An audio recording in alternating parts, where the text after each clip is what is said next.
All right, hello, good evening, ladies and gentlemen. Welcome to Returners Hideout number 118, Climbing the Tower. How is everybody doing tonight? Good to see you. I already see we've had some follows that I missed while we were getting the stream set up here, so thank you to Sin of Pride, and shout out to Jerry Quezzo as well for those follows. Lafris and Romp, how you guys doing today? See you guys hanging in the chat already. Two of my faves. Alright guys, we've got some pairings. Oh, Sin of Pride just throwing out the sub there. Thank you so much, I really appreciate that. Let me make sure that this is coming out of the right place.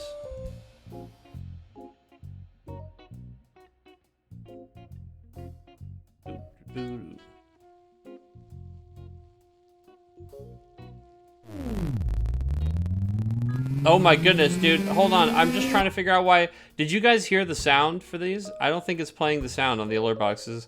As Tyler gets this enormous 20 tier 1 gift subs, man. I'll make the ultimate sound for you, dude. There, that's the best I can do. It's a budget ultimate sound. Why is that like that? Let me figure this out.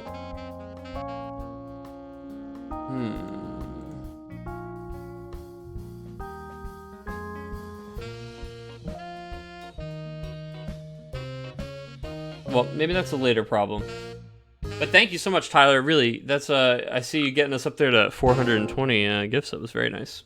Very accurate sub count there, as you just make sure to drop exactly 20. I like how you go for all the beam numbers. I remember all the 69s and all the 42s. All right. Let's see what we can do here for some action, some games. That's what we're here to watch, right? We're here to watch some Final Fantasy TCG, so let me see if I can pull us up a match. Players should just be getting started. A hype train is close, that's telling me. All right, hold on. Let me change. This has got to be monitor and output. Okay.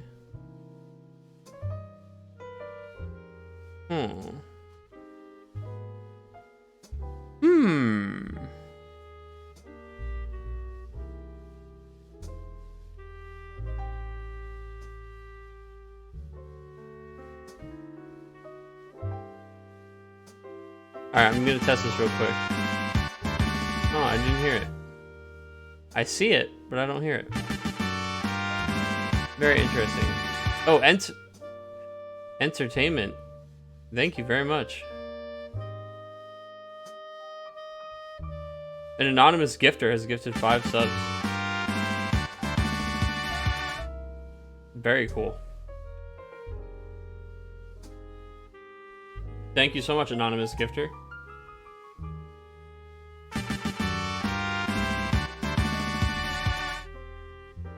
We haven't even started any Final Fantasy yet.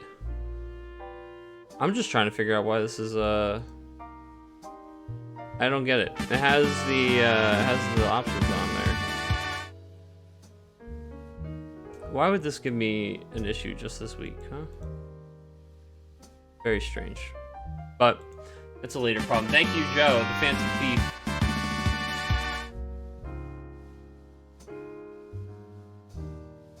Thank you so much, everybody. We're gonna find a game here. Oh, I guess it's September, right? So all the primes are primed, as it were. Everybody's ready to toss out the submarinos.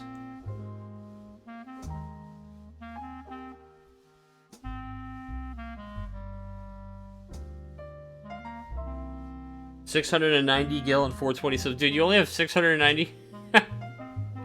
You only have 690 gil? Who did you all in on and lose?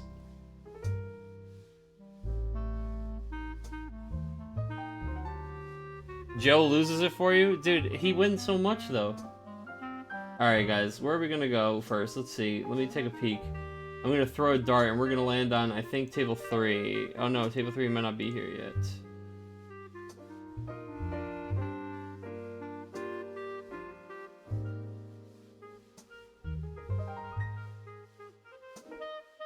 Alright, table 6 it is. Whoa! That was loud. I have to... Now that... Oh my god, I'm so sorry. Now that... Oh my goodness, why? This is the loudest thing that's ever happened. Why did it doorbell 3 times? Alright, okay. Well, I fixed that. Sorry, if that was loud for you, that was much louder for me. Trust. When Octagon updates itself to a new version, it unmutes itself for some reason, so thank you. Alright, let's get live into a game, shall we? These guys are already well off. I've been sitting here trying to figure out some audio issues. Looks like we are playing Doga versus Ryan Chen playing his what we call the Viridian Pile, or players who were watching R4 may be more familiar with Naya Garland, or just this 3-color Earth, Wind, Fire control deck that Viridian took to R4. Looks like he's playing against the Doga deck, and we're seeing some of the reasons that, you know, Viridian was able to do so well that weekend, as Amaterasu is just going to go ahead and clap that Lena and stop the Lena Sophie play and really slow down the Doga player, as he's going to go ahead and take some more time to get set up. Who? Yeah. Who? Who the hell is Viridian, dude? Well, maybe if we give him some exposure on the RVA Weekly, he'll be a household name. It's only a matter of time.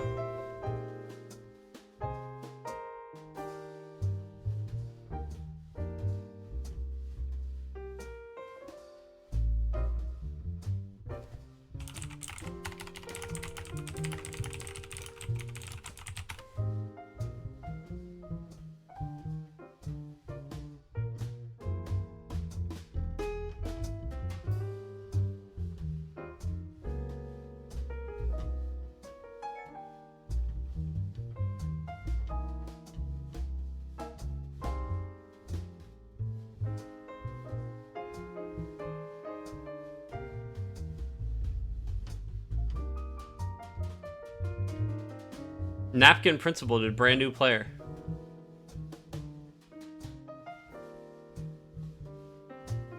A brand new player.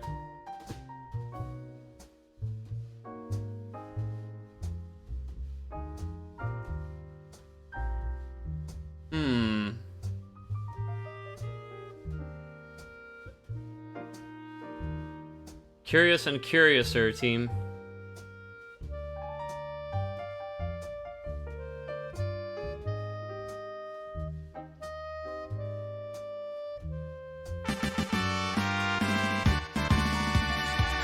Sorry, I just replayed the thing from Joe, just to see if it would make sound, and it doesn't. Literally nothing is muted.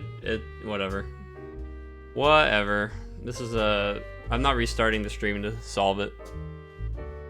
So I'll sing or something for you guys if we get subs. Wait, you can?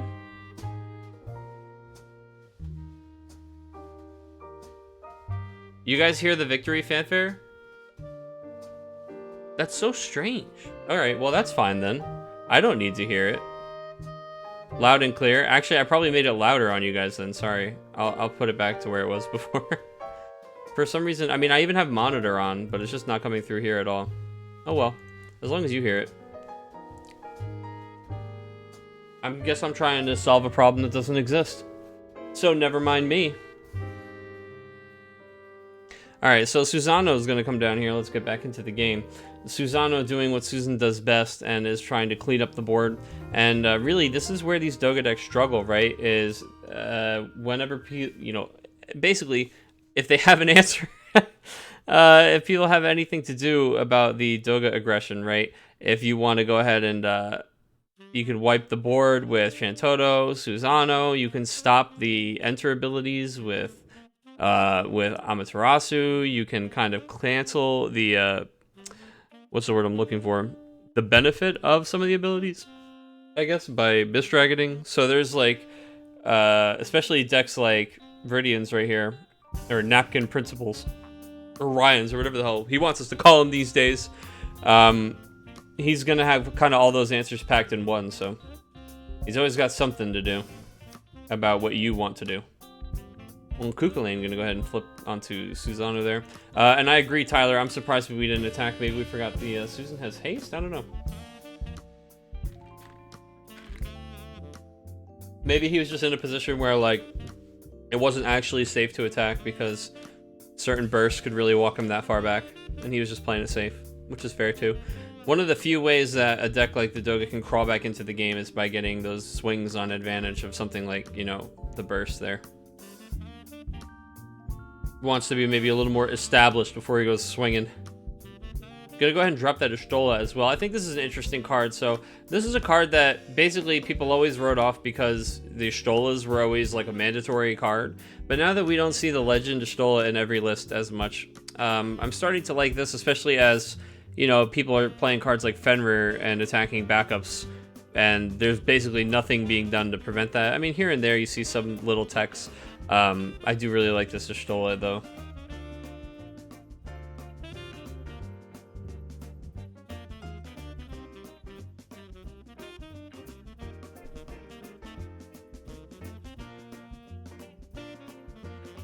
Yeah, how am I driving? Exactly what I was just saying about how he doesn't want to give him any more free advantage, so he's going to chill a little bit there on the attack. I could see that. Okay, discarded 3 summons for Doga, triggering that draw 3 here. We know that it's nice and safe because Ryan's only got 2 cards in his hand.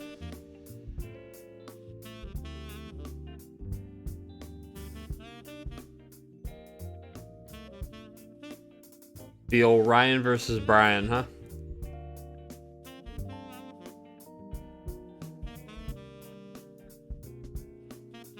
Ursula coming down. And you know that she's going to be going for Sophie, and it's really important to do all of this while you know that he doesn't have the answers up. So you do get to sneak in your Doga, Sophie, Ursula. And oh my goodness, though, a second Tiro burst is going to let us search for any forward, and Garland it will be, finally starting to get that value engine on.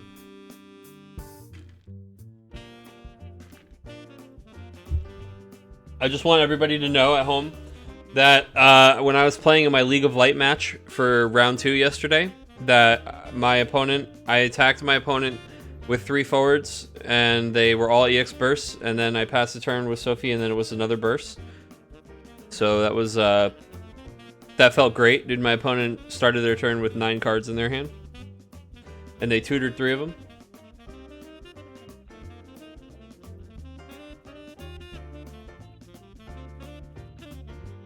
I actually got to play, I had the unique privilege of playing against Slackspawn. He's one of the French players. Absolutely wonderful human being. We had so much fun chatting while we were jamming our games. You said some really nice stuff. We really got to talking. Am I 2-0? Yes, I am 2-0.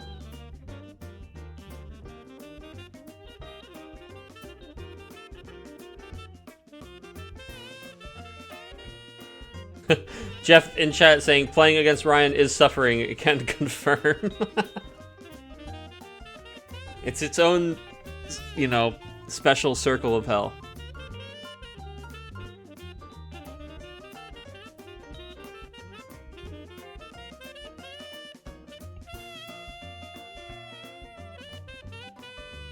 Your first opponent pulled the old that's today? One of those, and just dropped from the event.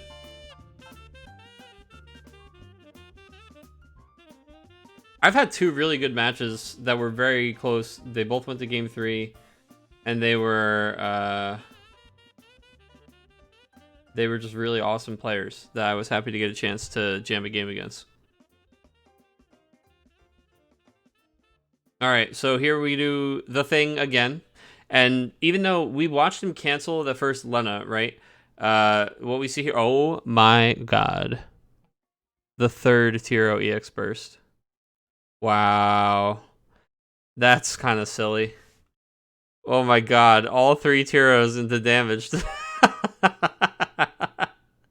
That's pretty funny, man. That's good. Wow, Tiro doesn't get any better than that, right? You already have your 5 backups down, and you flip 3 Tiro EX bursts. Slackspawn, hi! There he is in chat, man. I was just talking about our great game yesterday. It was so much fun. You know what made me think of our game was this damage zone. It wasn't quite like this, so this is kind of crazy. Whatever happened to Nickel, Tyler? I think that Nickel doesn't work as well in just the decks that are only running like one set of dual elements. I think that Nickel was usually in like 3-color Sophie or Bust. I think in the Doga deck's got to find room for like 25 summons, so they just don't have any of the fluff like that.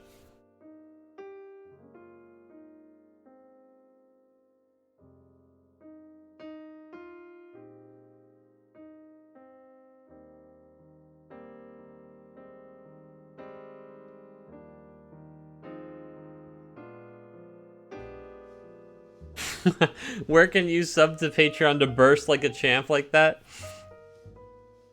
I think he's currently taking students to teach people how to burst like this. You sign up for lessons.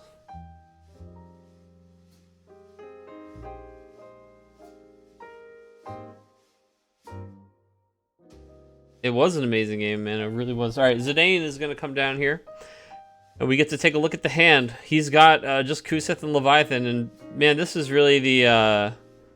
this is just the story of Doga decks, right? It's like any forwards they ever draw, they just windmill slam them out into the field. Their hand's pretty much just full of the extra stuff. Asking what element Princess Sarah is here. Earth is the reply. It's really going to blow your mind when the 4th one hits the damage zone. That's funny. Sergio, how's it going? Good evening.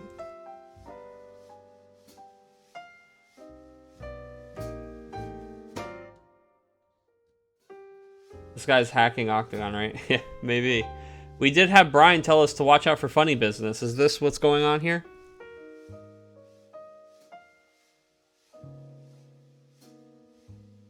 Oh, yeah, we're going to go ahead and Amaterasu that Minwoo attack. That makes a lot of sense.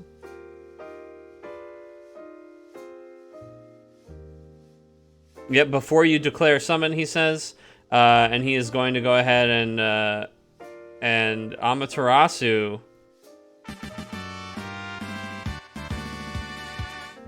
to cancel the summon. And now we're going to block with Susano. FFTCG White Mage coming in with that tier 1 sub. Subbed for 12 months, my liege, my king.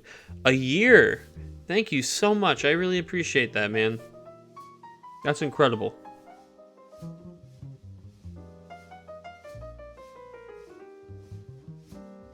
Cast Kiraga on our hearts.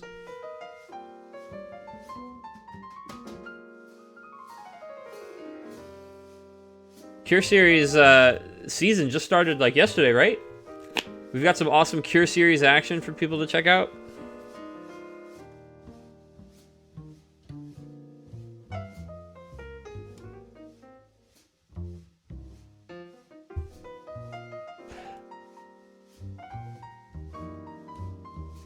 Yeah, and it looks like we're gonna go ahead and get Terra, put Mist Dragon in our hand, Mist Dragon to finish off the forward, and to get rid of the... Yeah, and that's just going to be... These guys typed GG. And that's going to be the game. Game 1 going to Ryan Chen, making a name for himself here in the RVA Returners Weekly.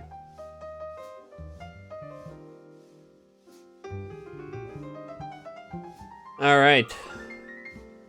Who do we want to watch next? It only took 3 tiers on the Gabranth. Yeah, I mean, hey, if if you're a controlled deck and while your opponent is getting the early advantage on you and you're setting up and they hit you 3 tiros, I mean, gotta be sitting pretty.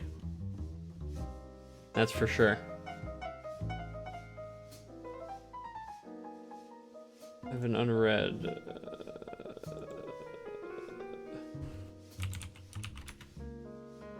Somebody asked me if it was best of 1. Yes, best of 1.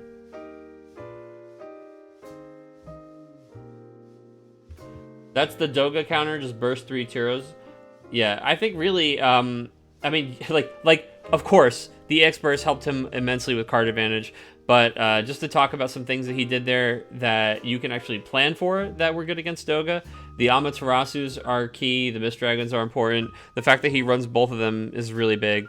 Then he also has access to Shantoto and to Garland, or sorry, not Garland. I mean, he does have Garland, but I mean Susano. So he has a lot of outs to that kind of early aggression and to stop those kinds of snowballing auto ability wide boards, which is why I'm sure he felt that that was a good pick for R4.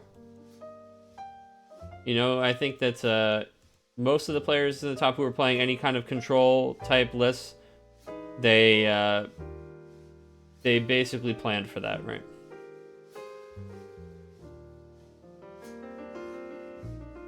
Yeah, backup Ishtola does stop Fenrir. It sure does.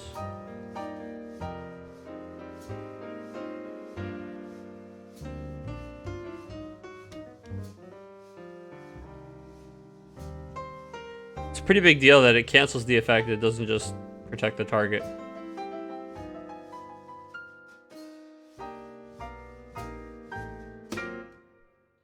Which game am I gonna watch? Table 3? Planning for the new meta is how do I get these 3 Tiro into burst? Yeah, something like that.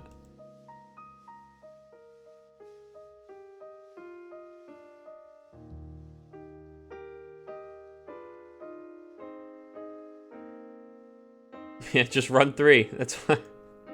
Tips from the master himself.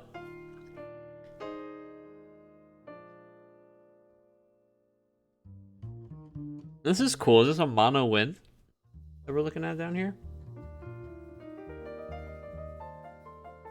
50 guild, table 3. Who am I watching? Table 3. Table 3 is Lewis BB versus JG Fitness.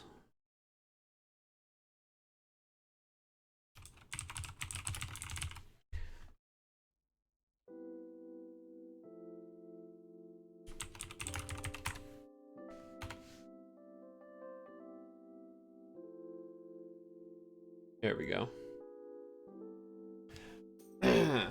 Oh, just one B. He gets a second B. That green primal though. The Garuda is out. So I think this is something that people were curious about, certainly, was a mono wind variant. And then I would say, oh look, it's a Water Fire Knights on JG's side, but then Ritz gets flipped into damage zone, and you all of a sudden identify the ulterior motive for the 2 Black Mage backups. And I wonder, I mean, I feel like when I'm building Fire Water, I already have such a difficult time fitting everything that's good about Fire and Water together into one deck these days, that I'm surprised we found room for the FFT stuff. But I'm curious to see what JG's doing here, because this could certainly be an interesting build.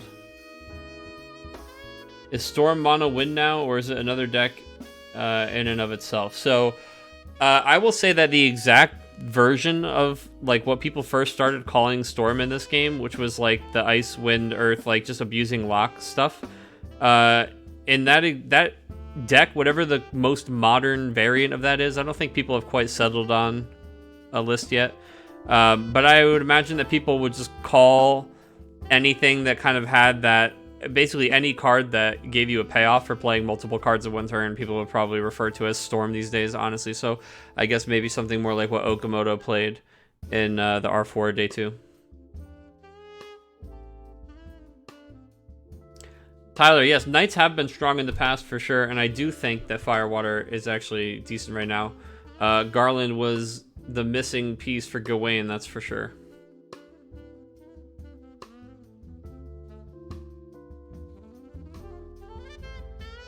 But that's what I'm saying, Tyler, is I feel like the Fire Water packages, they just they are very demanding is not the right word, but you know, it's hard to fit multiple Fire Water synergies in the deck together.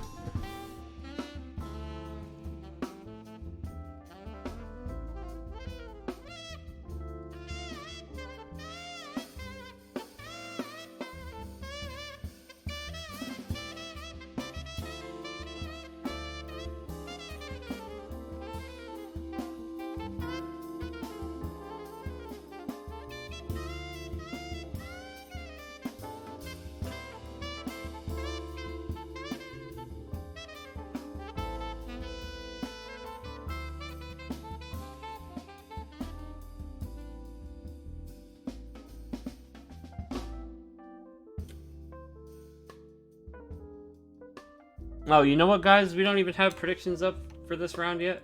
Do you guys think this game is still close enough? I think it is.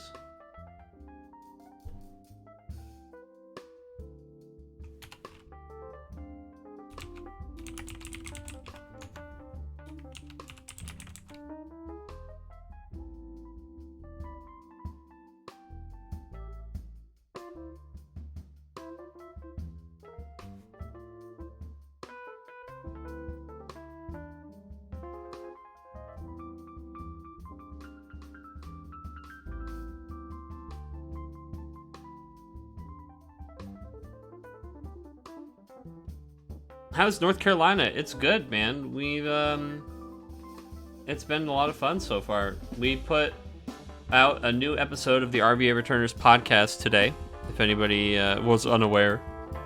I talk a little bit about the move and my new locals down here. It's been great, man. We fire like 4 rounds on a slow day at locals. So there's usually 16 plus players. It's really cool. I'm hyped, and there's a lot of really awesome people at locals too. Is it northy enough for you? It's really not. I will say, I certainly am aware I now live in the South. If that makes enough sense. It's not even just like 1 or 2 things. It's like something every day reminds me that I now live in the South. But you know, that's okay. Where I am right now, I live in Cary. They call it the containment area for relocated Yankees. So for the most part, I'm in a nice little bubble of other Yankee, you know, trash.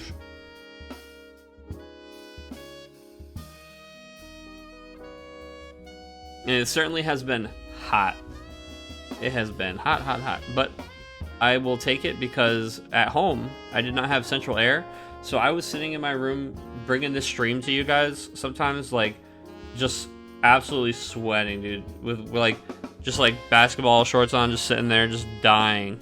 With like a fan pointing at my face, like, all right, just got to get through the stream.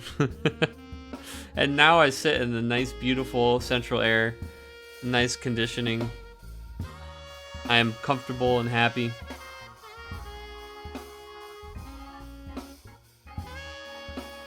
I was proud to be Jersey trash, you know?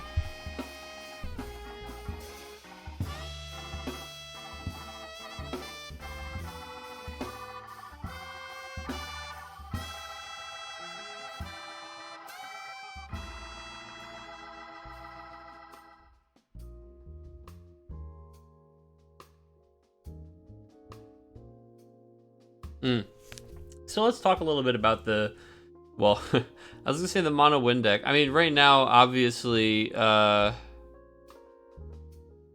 like these 5 forwards are just gonna get wider. Yeah, and we can talk a little bit about mono wins. One of mono win's big weaknesses, right, is mono win used to be one of the decks that went wider than anybody else, right? Because they would play like the free Vada, the free bars, and they would have like these 3 big free forwards. The thing is, like, people can go that wide pretty easily now and in a lot of different decks. And when other people do it to mono wind as efficiently or more efficiently than they do it, mono wind has a really difficult time resetting the board, especially since everybody completely opts out of Fina and any kind of board clear, like board wide damage packet combos anymore. So I really don't know what Lewis is supposed to do about 6 forwards on the other side of the field.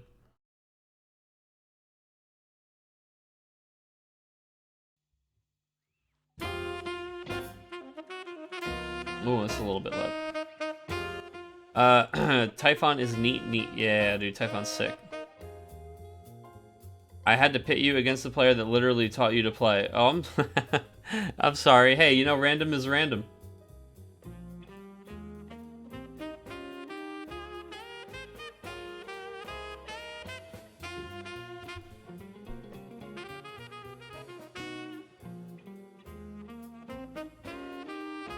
If anything, Sin, that sounds like maybe the most comfortable thing I could have done for you.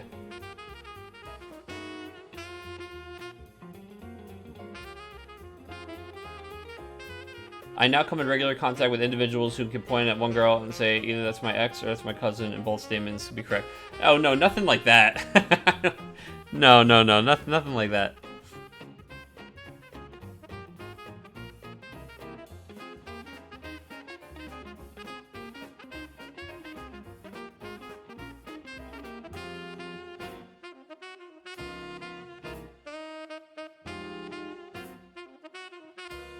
He's unbeaten by you. I mean, you know what that sounds like to me? That sounds like your personal coming of age story in the game, right? That's like your #1 challenge to overcome.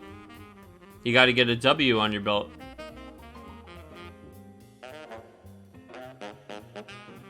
It's like a student has become the master type of situation, you know? Origin story, exactly. This is your origin story, Sin.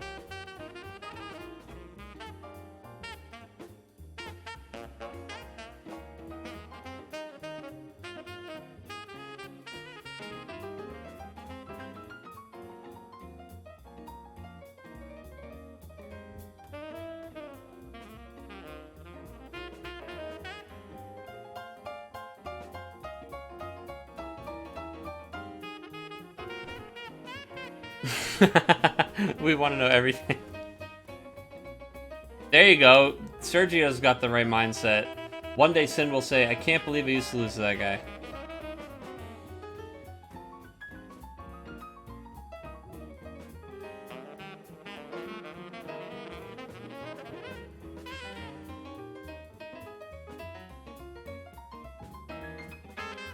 Oh, Mao, are you asking Sin, or are you asking me?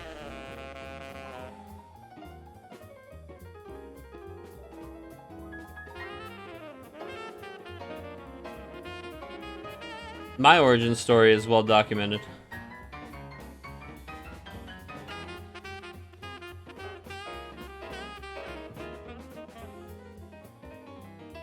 After teaching him for a year, my buddy started beating me 7-3 in BlazBlue. He still felt like I was smoking him. Dude, BlazBlue is such a good game. One of the few fighting games that I've spent any amount of time on. No, excuse me. I like to... I mean, in the OG BlazBlue, I was a Noel Vermilion main. I was having a good time.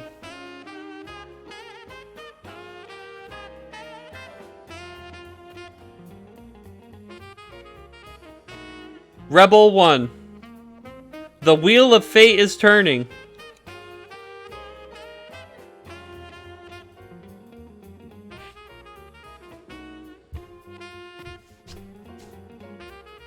Yeah, dude. I mean, she was... I just really liked her because her combo, the one where you could literally, like... You could change the end of it in the middle of the combo, and so it was just keep him guessing the game.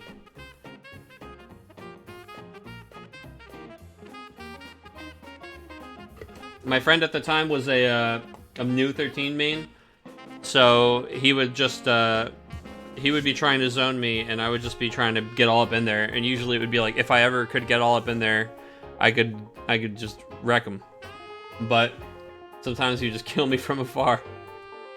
Dude, Lich Fei Ying, dude. I have my Final Fantasy 11 dual box character is named Lychee.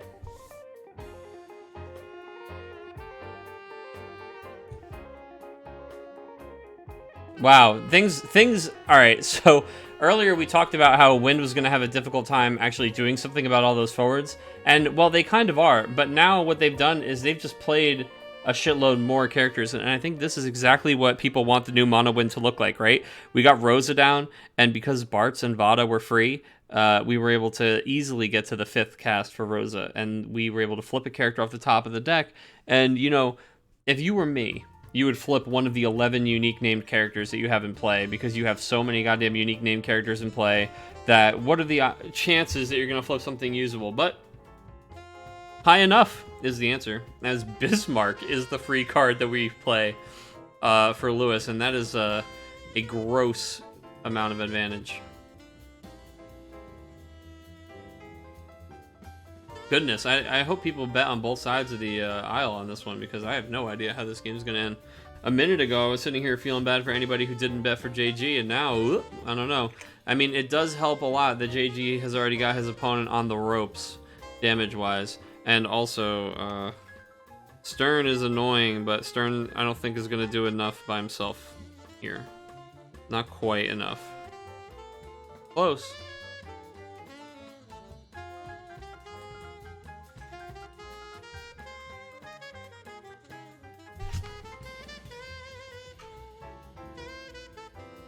Alright, chat.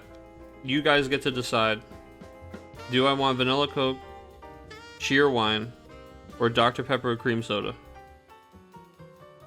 Also, can I just say that having consistent access to cheer wine is one of the best reasons to move to North Carolina.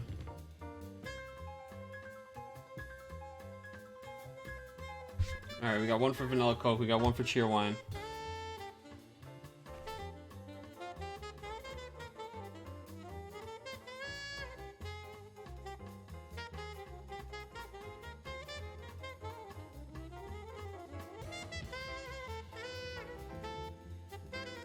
Off complete jank, I've beaten you, poison.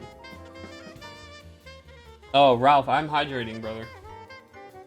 I'll take a sip just for you. I'll sip loudly. Oh, you hear all that ice kicking around in there? I love Dr. Pepper, but I can't get behind Dr. Pepper cream soda, Matchless Glory says. Matchless, it's good to see you. Been a bit, I think.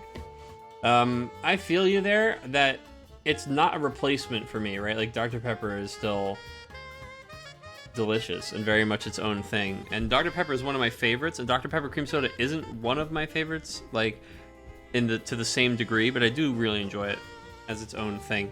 Ooh, Garland-S ability.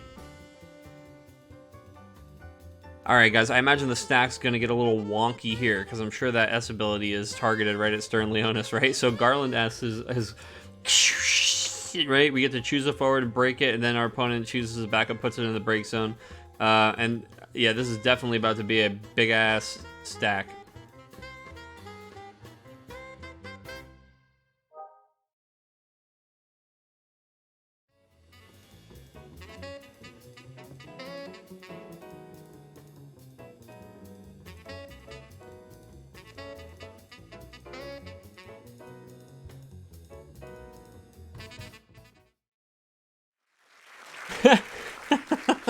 Sergio, dude, that's so funny. Stern is about to pick up the break zone and pour it out like a Gatorade cooler on JG's field. Yeah, I mean, I just don't know. I don't know if it's enough, because we can see on his field that he's got that 2k buff from the Beatrix from playing a knight this turn. And I think... Oh, no, never mind. I'm sorry. That's just the 1k from Avelia. I was going to say, if he had played, like, the Steiner this turn, that would be a really relevant buff to the board to stop the Stern stuff. But no, it looks like we didn't give him a chance to respond to anything before the Garland special. So Garland special happens. I'm going to look back here. I see he says, thinking he moves Vada, Garuda, Fina, and Ishtola to give his board plus 4,000 power and Brave. And then we are going to break a backup and break Stern. So it looks like we were a little bit conservative with our Stern there. Actually, I don't know if we have any more activations. Let's take a look at the break zone.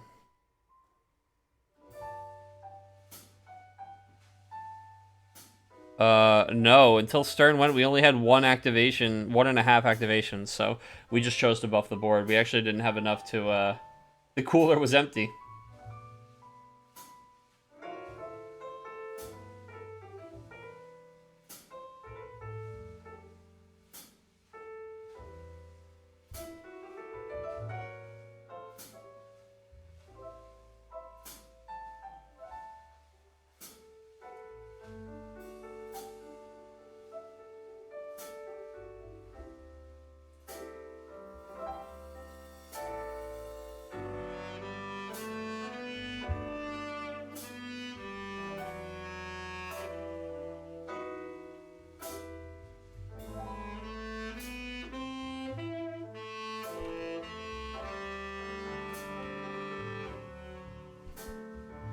Catching up on the judge question. Thank you, Jeff, for answering the question.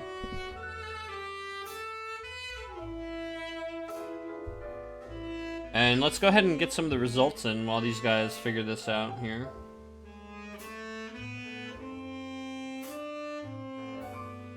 Looks like we had Jonathan Smith take it over Jonathan Kern, 7-0 at table 4. Battle. We have so many Jonathans in the event tonight. 3 Jonathans.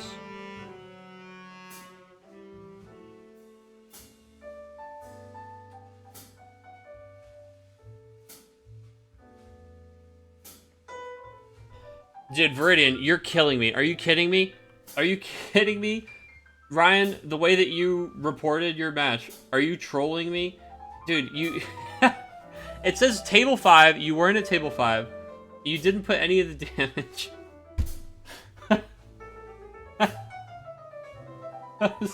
What is this, dude?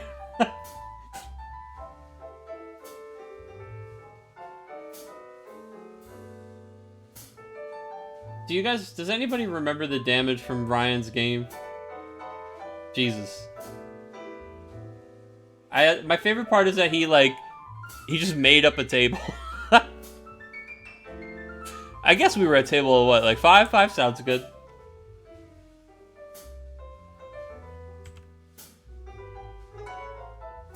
He's at table 6. Okay. 4. Okay. Thank you, guys. I appreciate you, chat. That's right. He had 4 very specific damage. Yeah, yeah.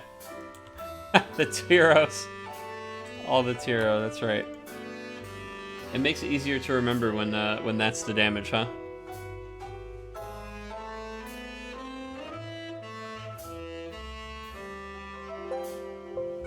Oh, sorry about that, guys. Let me change my volume. Kurt and Cameron, I got that. So Kurt took it over Cameron. Justin took it over Sawyer at table 7. We have so many new players in these last few weeks, dude. I love it. If you're somebody who just started playing or watching or kind of tuning into the Final Fantasy TCG recently and you're in chat, I appreciate you. You don't have to sound off. I don't want to make you, raise your hand in front of the class. But really, man, welcome. And if you guys have any questions, you need anything at all, or you want to play or hang or anything, please, anybody would be happy to help you. This community is full of very loving beings. We're happy to spread the love. Table 1, Sydney taking it over Chocobo Joe. Means table 2, Christian versus DJ, is still ongoing. And the table that we're watching right now are the last 2 tables for the round. And that is actually time in the round. So I'm going to tell these guys now. Let's see.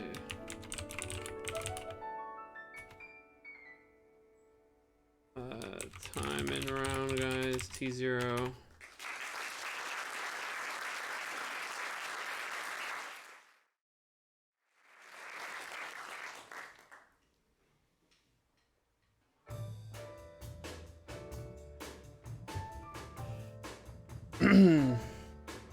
This is why I say I don't know. I've been watching this weekly for weeks at work. I just can't play normally, but family has COVID, so no work this week. Well, I'm sorry to hear that the family has COVID, but at least there's a silver lining. We get to hang out. New player question. Why is Ultros Legend bad? Oh boy, do you even realize who you got to ask that question to? So, I think that it wasn't bad for a while, but right now, it's just too slow. So, fun fact, I actually qualified for Nationals with Ultros Legend. And my friend who played my deck and beat me with my deck in finals qualified with Ultros Legend as well. Back in those days, we were, like, Fiend of Alfor was kind of board wipe of choice, so Ultros just added some redundancy to the board wipe damage effects in what was already a really strong element combination of wind-water. These days, trust me, ask my locals. I'm workshopping an Ultros deck because I love the FF6 stuff, I love the Ultros stuff. The problem is, the 2-drops, they don't... so Ultros Legends Cleave is too small, right? And, like, if he was a card that had come out, like, 3 or 4 sets later, he would do, like, 4,000 plus, right? But he does 2,000 plus. So in order to get his Cleave to be a number that's going to even do anything for you, like, you need to play too many Ultros, and you don't get rewarded for playing them beyond the fact that, like, they can keep replaying themselves. I'll tell you what, if you just go ahead and you stick 9 Ultros in your deck, you're gonna feel like you can just play Ultros every single turn forever, all the time. It's definitely going to stick Ultros on the board. The problem is, sticking Ultros on the board isn't enough of a threat anymore. So, yeah, I don't know. There would need to be some board-wide effect that reduces their power besides Cagnazo. Like, I mean, like a new, updated, efficient board-wide summon or board-wide effect that has a power loss. Or there would just need to be, like, resurgence of Athena style thing. Yeah, he's just a little slow, really. It's his problem. And all the best ways to give him haste are just, you know, in fire and lightning, and they can kind of work with it, but it's just, again, expensive, and the deck building cost just isn't worth it, as these days there are just things that are better pound for pound, right? But if you want to talk about, like, Opus, what, 9? I'll talk to you about Ultros deck.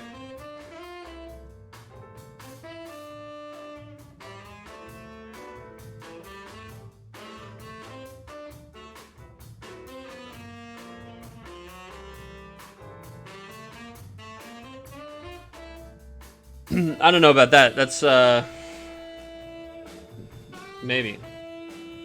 The thing is, you don't even need one Ultros to make all 3 of the other ones good, right? You just need one that works in a way. Yeah, you just need, like, a synergy that's a little bit better. That's all. Like, it's a little bit weird that the new guy, the new Ultros, can play Ultros to the field, but he only does it by removing himself from the game, so he, like, doesn't make the cleave bigger, and then the cleave being, like, somewhere between 2,000 and 5,000 is, like, a joke. It doesn't kill anything anymore.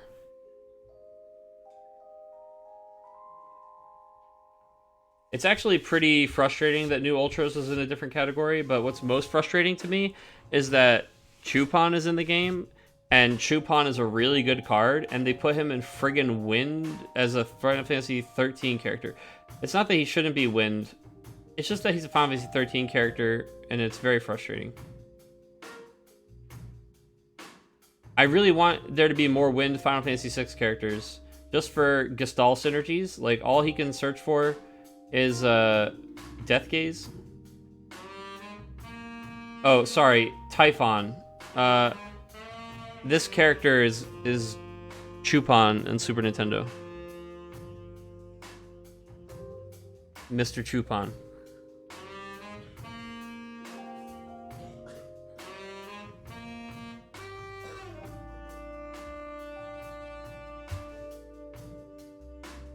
Wrong Death Gaze, bro.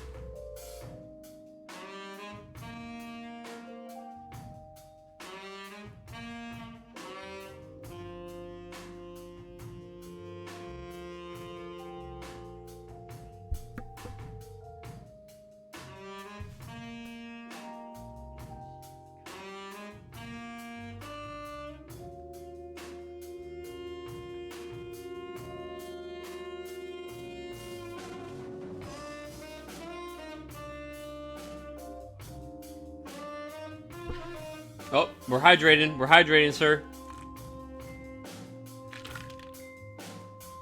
I just took a big sip of water for you, Mr. KP. Good evening. Death Gaze category 9. Come on, man. We're talking Opus 5 Death Gaze.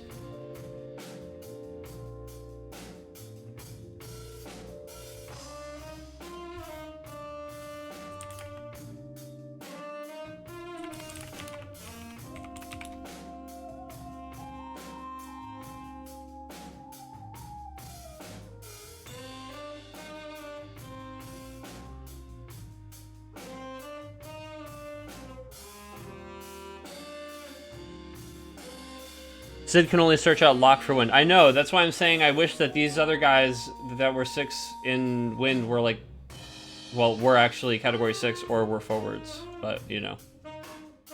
How long have I been playing Final Fantasy TCG? I started playing FFTCG by importing starter decks from Europe in October of 2017. I had to import the starter decks from Europe because I could not purchase them.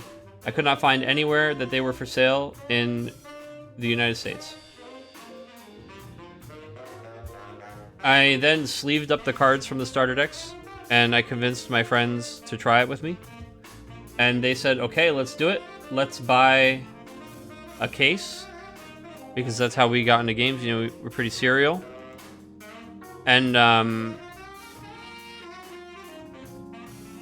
oh, I hit starting soon instead of switching tables, sorry.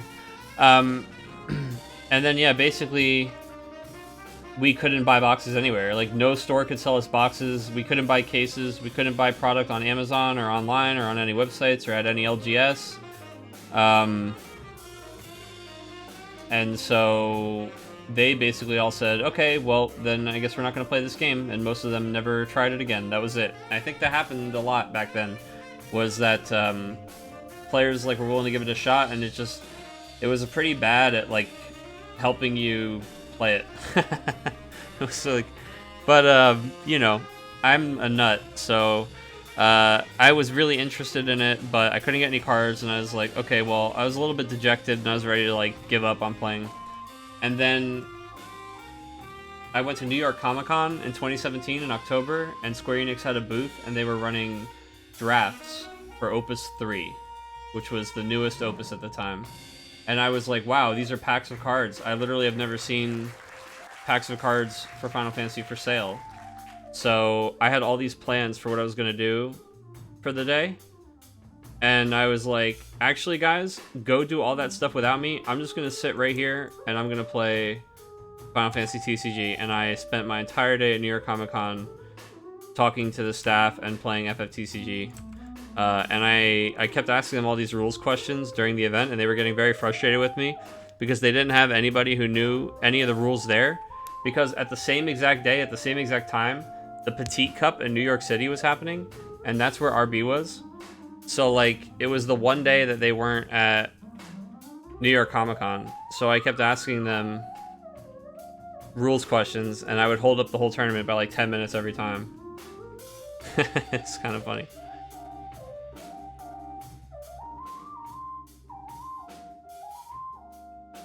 And then sometimes they interpreted what they were told over the phone incorrectly. So they actually gave me 2 rulings that were wrong. Like, I remember they told me that if you freeze something, that it was like dulled freezing it. And I was like, oh, that's kind of wild. And I was playing the backup that is like, is it Cannoneer? Somebody can tell me. I think it's Cannoneer. You play this backup that freezes 2 things. And I was just like, I guess I'll just dull freeze these 2 forwards. And there was something else that somebody was doing to me that they ruled. I forget what it was. There were a couple weird rulings. But basically, after that day, I was hooked, man. I went home immediately, and I was like, okay, this is non-negotiable. Like, I need to play. And believe it or not, this is going to sound impossible because this isn't even a what's the word I'm looking for? This isn't a realistic thing today either, right? Is I went on the subreddit for FFTCG, and I was like, oh man, I just wonder if there's anybody to play with. And then it turns out there was a post that said looking for players in Northern Jersey, and they were literally posting from my LGS that I played other card games at. I was like, whoa, what the hell? And so I just went there and started playing. And the rest, as they say, is history.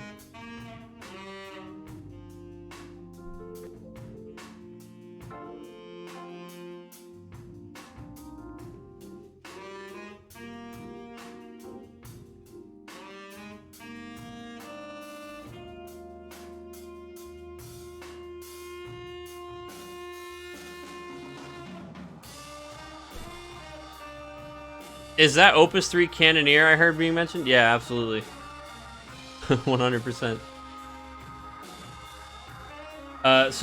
Long-time FF fan or just card game nerd? Both. To be fair, I played Pokemon competitively because I had some friends who still are very long-time and very, very good Pokemon players. Better than I'll ever be at probably any card game, honestly. And these guys were like, hey, come play Pokemon. It's going to be a good time. And at first I was even like, Pokemon cards? What are we, in like 3rd grade or something? But then I watched them play and I saw like the strategy and how hard they were thinking. And I was like, oh, it actually looks like there's a lot to it. It looks pretty cool. Can I try? Next thing I know, you know, I'm going to 10 nationals in a row.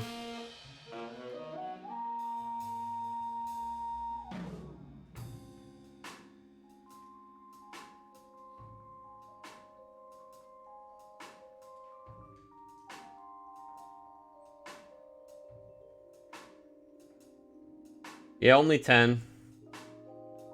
I skipped the 11th one because of Final Fantasy, actually. At my 10th and final in Pokemon Nationals. I was playing on a Final Fantasy playmat, and I was putting my cards in a Final Fantasy deck box.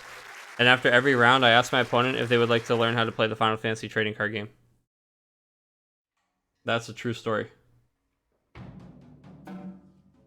I literally set up a little table at Pokemon Nationals where I was teaching people how to play Final Fantasy. That's what I did with my my last Pokemon Nationals. I was so done with Pokemon. It was 2018. I got like 5 of my friends to try it out. You know what's funny is I have some people nowadays that play it and they say, man, you tried to get us to play this game like 3 years ago. We should have played. I'm like, yeah, you totally should have. Of course. I was so frustrated with the design of Pokemon because I had been playing Final Fantasy. And hey, tell me if this sounds familiar, right? Like, it would be a lot easier to not care so much about this game and, you know, organized play or the lack of and everything if this game wasn't so damn good, huh? This game is just really, really well designed. And it kind of ruins other games for me. Like, I just see the flaws clearer. Oh, I had somebody send me a message.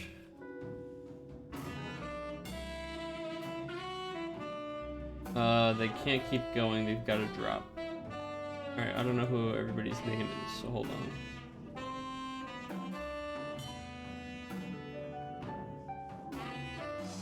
Okay, Cameron.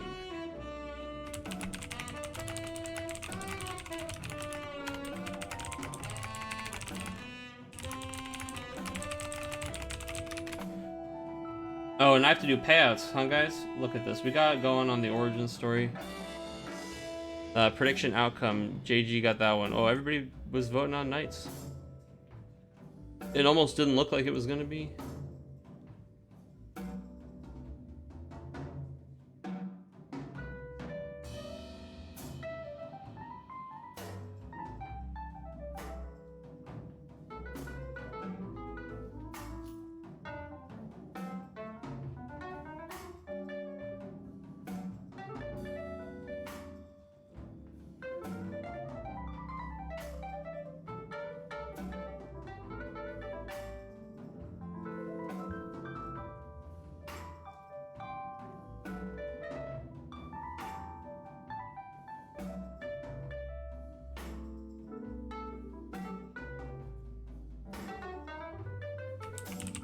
Yeah, Joe, thanks. I'm sure you can hear me, right? He just messaged me that he had to drop, unfortunately, after I paired the round, so I'll just put you in. Thumbs up, sir. Sorry about that. Alright, what do we got here, guys? Looks like we've got fire cards versus wind cards. This is DJ Brock versus Kurt Richter.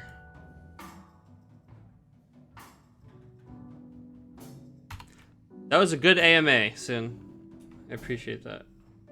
It's always fun to talk about that kind of stuff. The old days.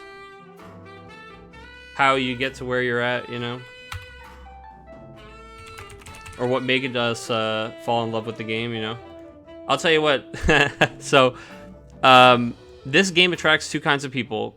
Or, you know, not that it's these kinds of people are separate, right? But I feel like there's a lot of card game players who like this game, and there's a lot of people who are just big Final Fantasy fans who like this game, right?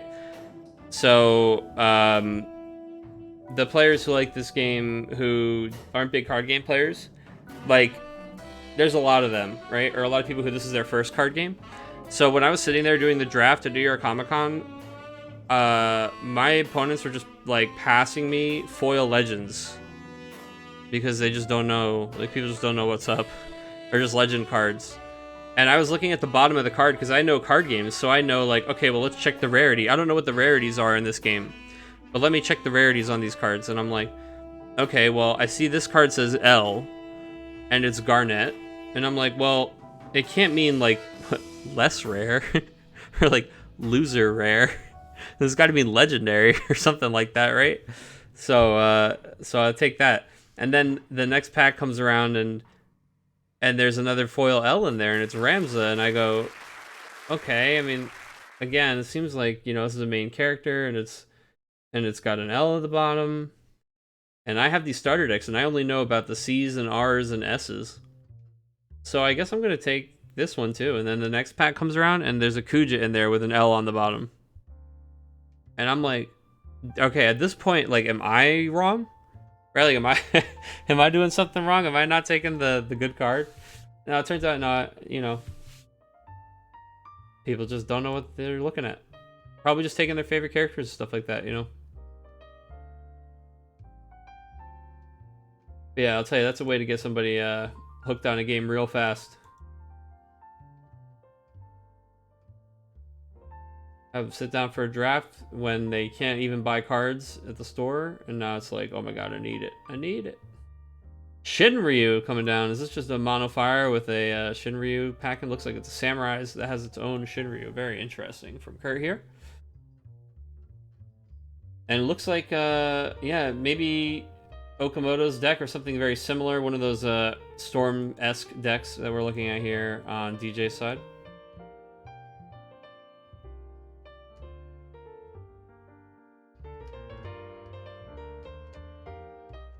New player question, why is 2-cost Yuna backup bad? It's not. In fact, the 2-cost Yuna backup is so good that it warps the way that they design water summons. Still, to this day. So, the actual question is, why are water summons usually pretty bad? And the answer is because Yuna is too good.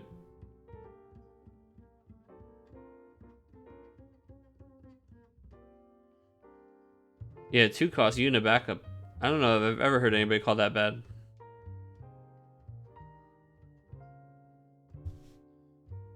It defined defined the meta for a very long time. Samurai coming out. This is that new Samurai, so he's nice and early, so he's not getting the trigger, but I am curious just to see how close we are. So we've already got 3 of them in there, and he needs 7 in the break zone. So I guess it is pretty easy to get that online. That's always one of those things, right? I haven't tried it yet, and we haven't seen too many players come through with the Samurai decks. So I actually don't know if this card is worth yet or not. So, you know, we're kind of seeing it here. Gonna go ahead and just Typhon that bad boy away. Let's get a prediction going, guys. We've got Samurais and Earth. Nice.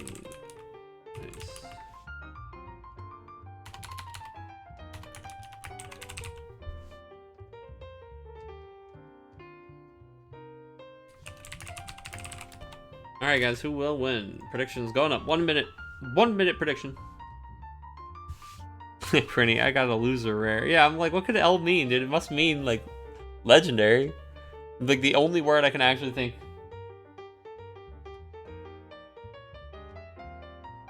Alright, Tenzin, gonna pass the turn, reveal. We're gonna go ahead and grab the Samurai.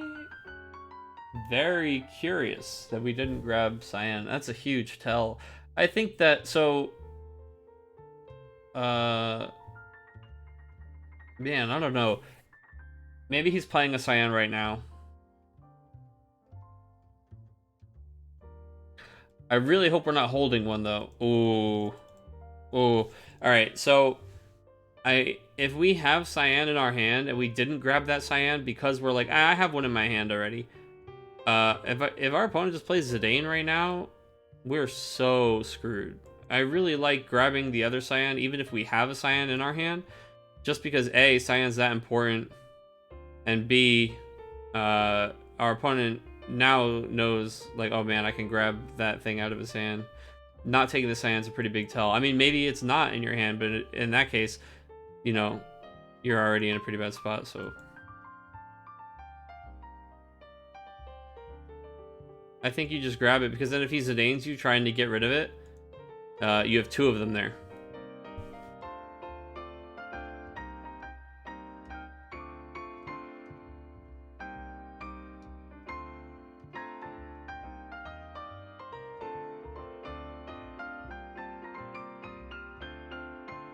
Fenrir.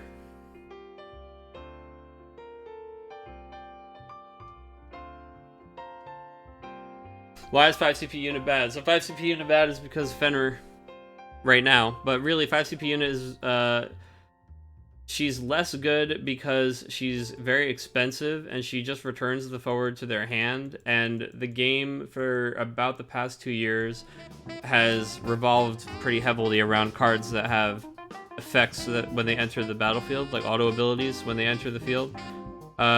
So against a lot of decks, putting the things back in their hand doesn't actually solve the problem. Sometimes it actually makes the problem even worse for you. Oh, I feel like we already did Cosmo Canyon. I love Cosmo Canyon, but we've been here already today.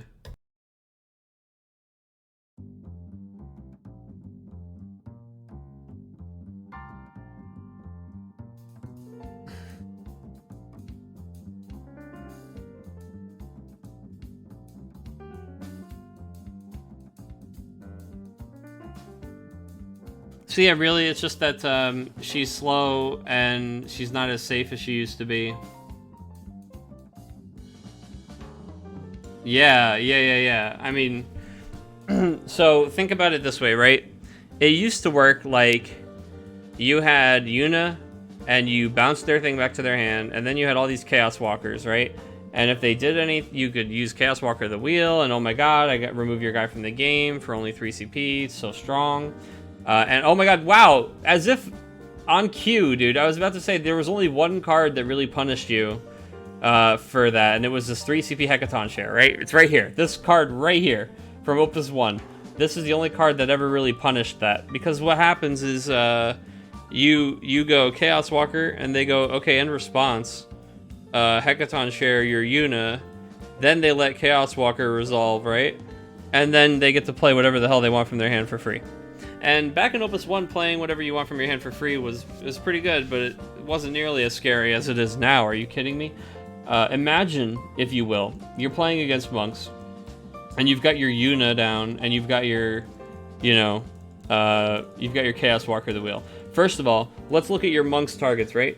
The monks, they have Ursula, and they have Mott, and they have Yang on the table, and you got your Yuna, and you're just like, well, I really don't want them to play any of these cards again. It's almost worse than it being on the table, right? And then you go to Chaos Walker, one of their things, and then in response, they're like, actually, in response to your Chaos Walker, I'm going to cast Fenrir. I'm going to break your Yuna. I'm going to play a 2 CP forward on the field for free. Let's say Sophie, right? Then the Chaos Walker resolves, and then I'm going to play Mon Leonis for free, and then he's going to play a 6-drop for my break zone for free. Let's say it's Yang, and then he's going to play Mon for, you know what I mean? It's just like, it gets... the ceiling on like how much you can get punished for your own summon is so much higher, but it also had way more investment up front. So like you had to spend all of this money on this Yuna, and then when you were going to try to take advantage of it, they just blew it up, and now you're out your money, you're out your Yuna, and your opponent got advantage by like such a crazy order of magnitude. Yeah, high risk, low reward is what it is these days, that's for sure. It used to be low risk, really high reward, that's for sure. It used to be one of my favorite things to do. I absolutely love the Yuna Chaos Walker combo. But the last time that I did the Yuna Chaos Walker combo to somebody in a tournament, they played a free Yazmat, and then I hung it up, And I don't think it's gotten better since that.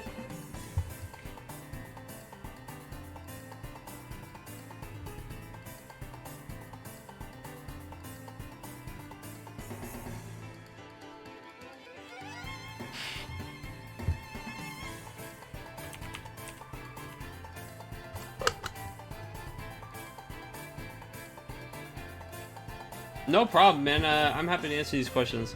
Because what's funny is, I mean, you come into the game in 2021 or 2020, whenever it was, you just say new player, so I assume. But these cards were all like, they weren't just good, they were like great, dude. They were meta staples. They just, they didn't age as well as other cards, because what makes them good, or what made them good was very much like the context of what they were played against, right? Whereas Shantoto, what makes Shantoto good is that there's pretty much nothing that gets around it, right? It just resets. Yeah, wow, okay, so, Miss Dragon.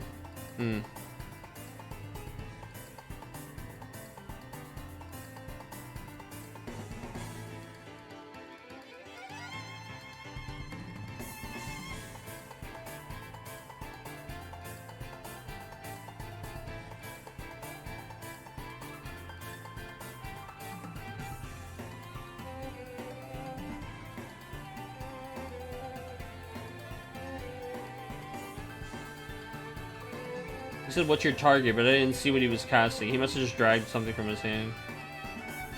I think it must... Yeah, I don't know. But then, all I know is in response, DJ removed his break zone with Miss Dragon. Oh, it was in response to Tenzin. He asked what's your target? Okay. So yeah, he plays the Shinryu, he breaks the Tenzin. Tenzin targets something, and then he Miss Dragons the break zone. So, oof, baby. That was a big turn for DJ, and he still has 3 cards in his hand after all that. Impressive. Impressive, Star Fox. So now he's got this Shinryu that's chilling, and Shinryu is gross against Samurais. And he's able to just replay it in this wind, in the wind deck. Meanwhile, Kurt's now got to deal with, like, okay, if I don't do something about that Shinryu right now, he might draw 2 cards. If you can't kill it, right, I think that you just build some backups. Like, let's just say you build 2 more backups here as Kurt, right? You let the Shinryu trigger, hope that you hit something that is just the minus on the forward, so that it really just gets, like, nothing, right? Take the 2 damage, maybe burst, stabilize a little bit, get your backups up, and, you know, try to contest the board next turn. But I think right now, if you just try to play a forward to contest this board, anything... I was going to say anything short of Susano, and it's just going to get clapped, but it's worse than that, right? Because I think even a Susano, he just Althea's back to his hand. Like the Iris or the Typhon, and he's sitting pretty. Another Tiro burst tonight. I want to know, like, the total Tiro burst count.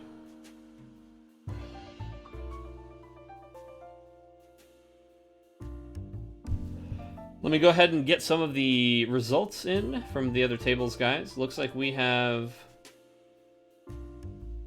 Brian Wynn taking it over Sawyer at table 7.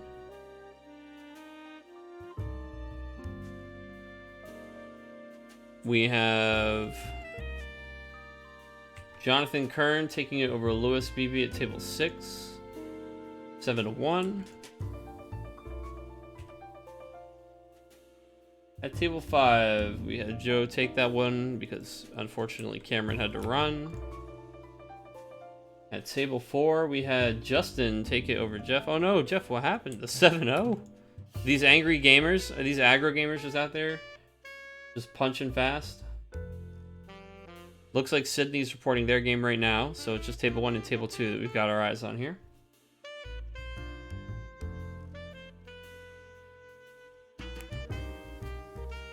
And yes, it is table 3's results are in. Sydney took it 7-4 over Jonathan Smith.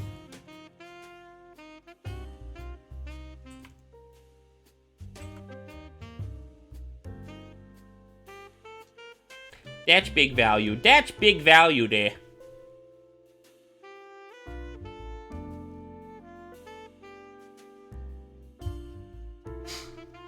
Anybody in chat playing the new Hearthstone Battlegrounds update? This shit is tight. Very fun. That's right, Battleground gamers.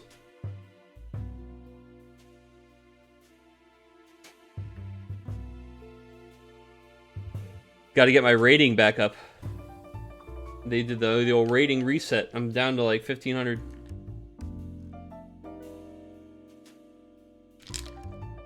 You're all about TFT. I wish that TFT was just cards with words on them. I just like card games. I just like card games. TFT's pretty good. I don't like the current set for TFT. It isn't, though.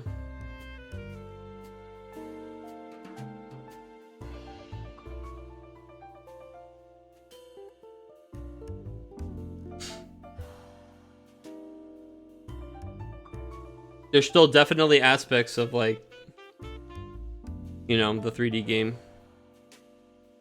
Hearthstone is more simplified, I think, as far as the actual like battling goes, but more complicated when it comes to like just the buying and selling, I think. Well, maybe not. That's not, maybe I just not a fair comparison to make. But I feel like my direction is always more forced and more obvious in TFT, and I feel like in Hearthstone there's more viable comps.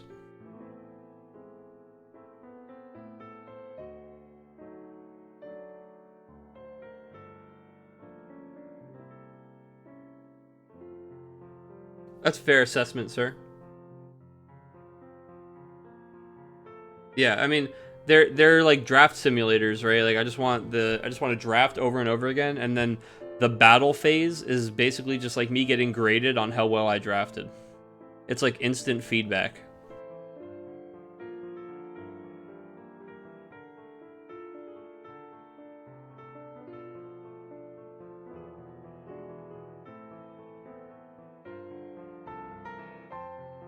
Battleground gamers.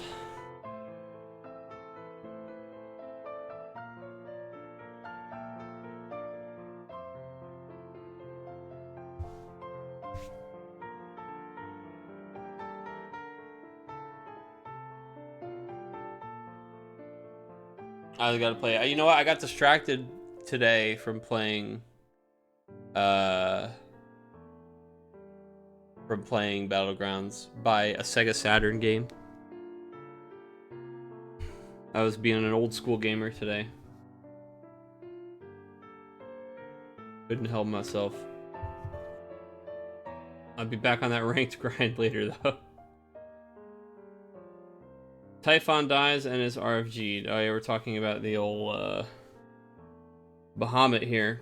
We flipped a Bahamut into the damage zone. That's always nice when you're not at 5 damage yet. You pretty much want these to be free. You don't want to pay 5 for 8k, that's for sure.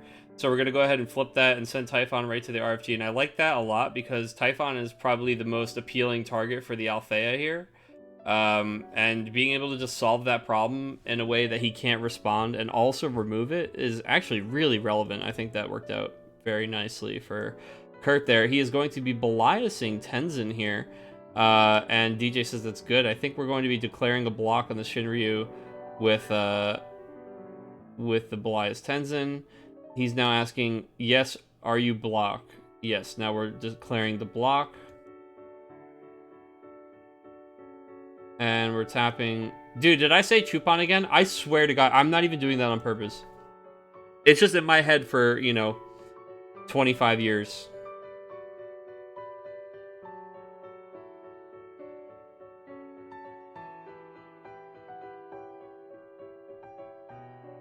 Oh, I didn't, and you were upset. Okay. Yeah, I know. Well, I just say it a lot, but I try to say the actual name of the card because I realize that I'm in the minority, right? There's definitely like, more people who just want me to talk about what the card is named and not sit here and be like, well, where I'm from, his name is actually, Chupon. Also, Tyler, that's, that's pretty funny. You gotta tell them that you like the Sega Master System and just have them scratch their heads, dude. Yeah, I was playing Dragon Force on the Sega Saturn, and if anybody in chat knows which game I'm talking about, then we're good for life.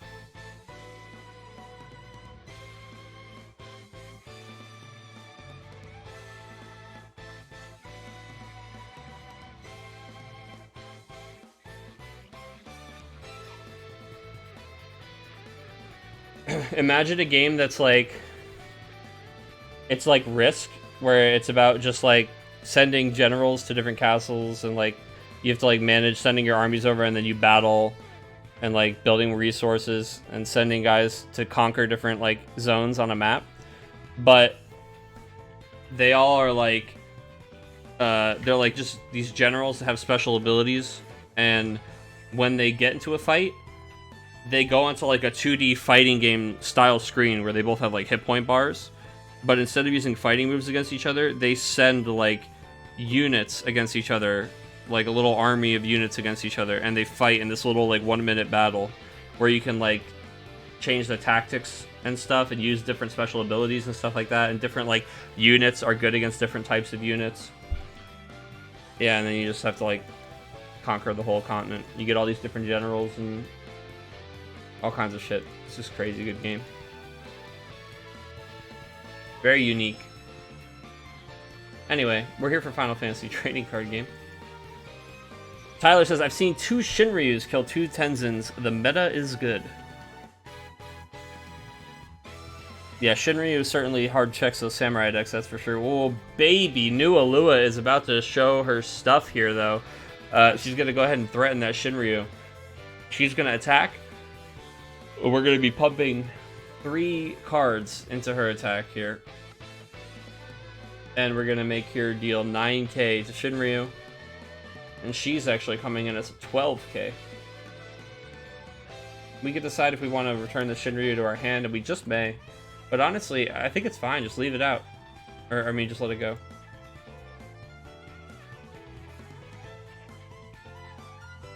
We lost another Chupan, dude. That sucks.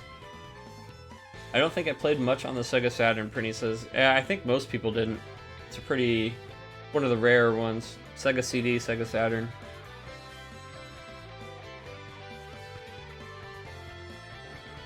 Samurai.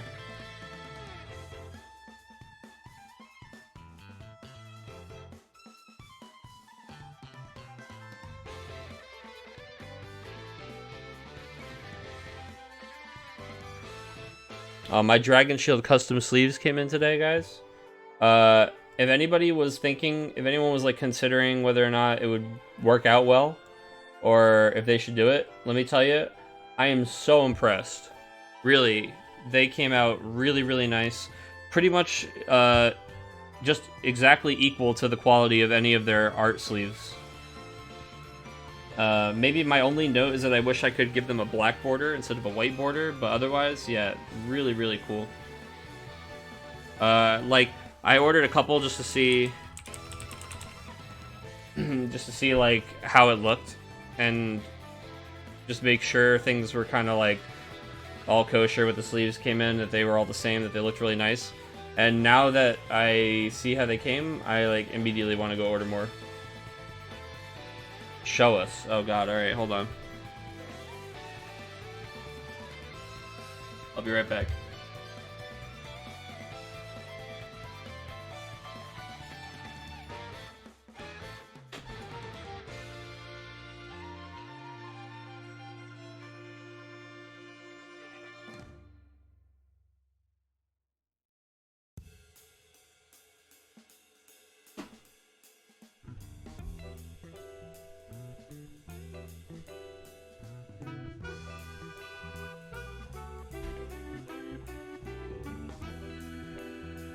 Okay, chat, I've returned with the sleeves.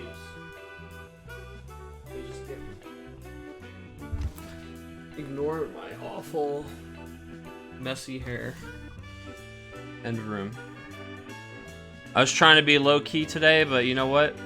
You guys paid for it, you get it.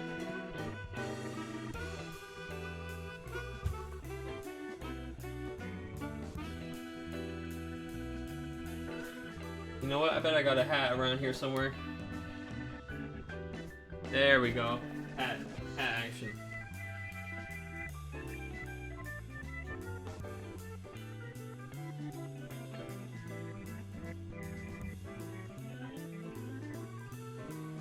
Okay. So first of all, they come shrink wrapped and sealed, like in their own box.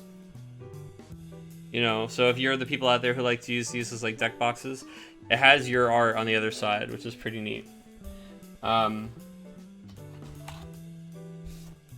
me make this a little bit bigger. I know we're in the middle of the game right now. Here, I'll put myself up here.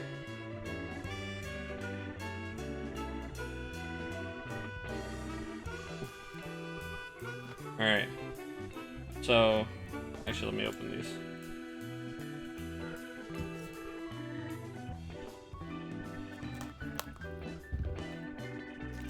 I only opened the one pack.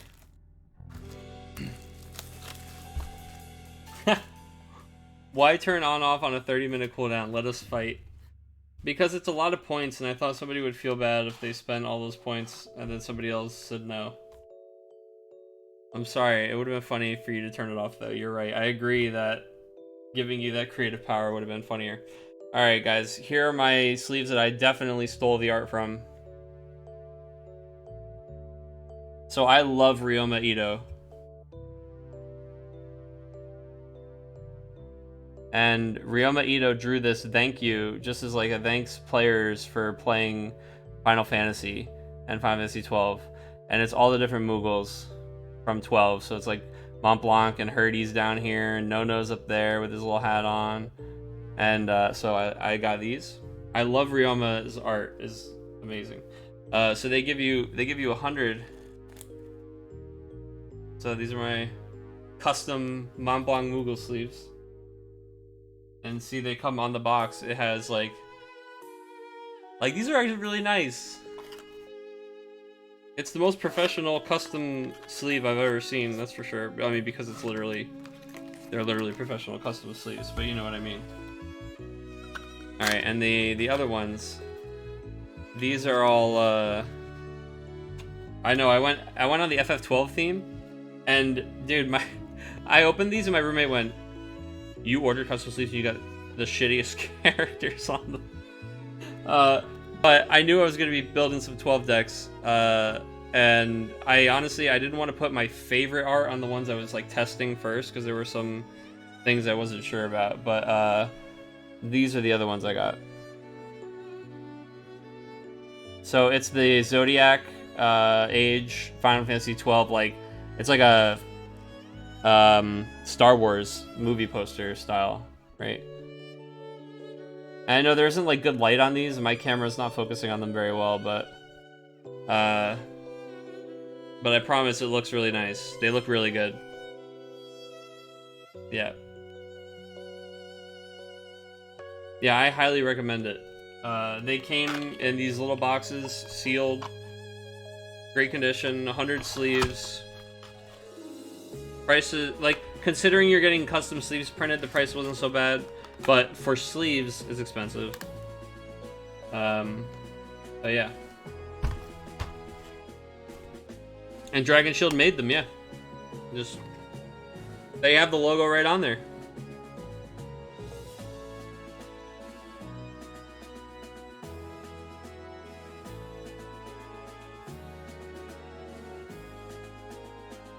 Yeah, those are they're legit.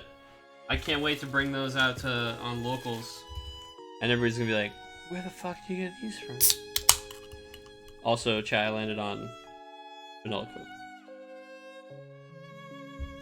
Also, the water's right here for all you people, the drink up people. I've been drinking up. I promise. When the hydrates come up, I hydrate. Alright, let me move myself back over here. Let's get back into this game, shall we? Dude, so this Princess Goblin makes me think of my League of Light match from last night. And my opponent played WoF against me, and I got clapped game 1. Like, I was not expecting WoF. Very cool.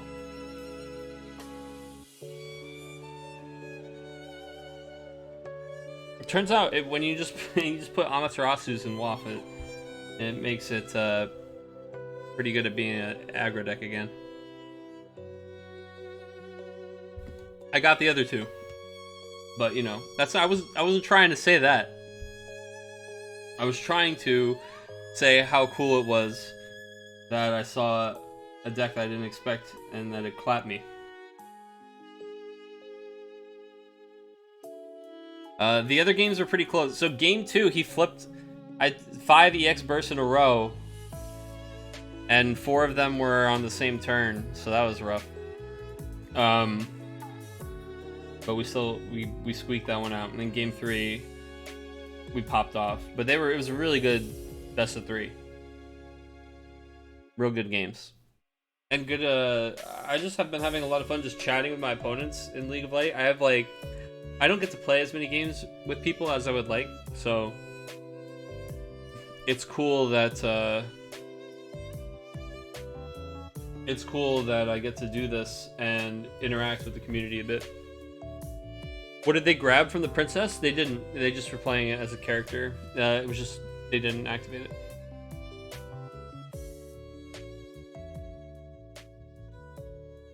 Got some drops.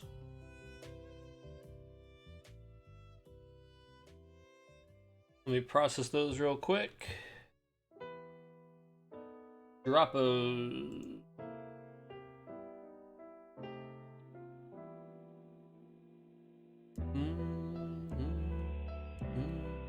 Lewis is dropping. Cameron is dropped.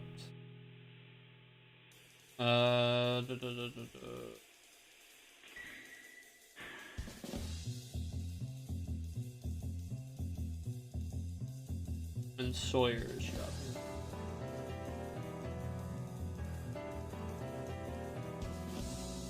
Okay. RVA Chronos has subscribed. Thank you very much, sir. Good evening. Good to see you. Thanks for coming by and blessing us with your presence and your prime. I appreciate it.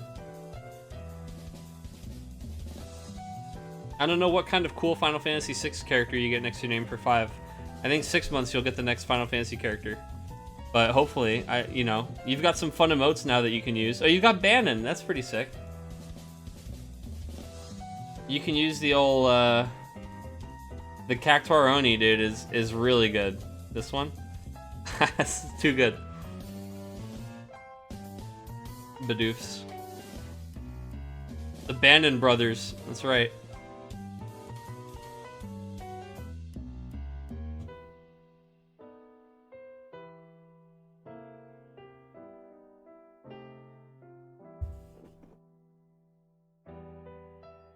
I'm in the process of moving right now, so I figured I'd tune in for a bit. Hey, man.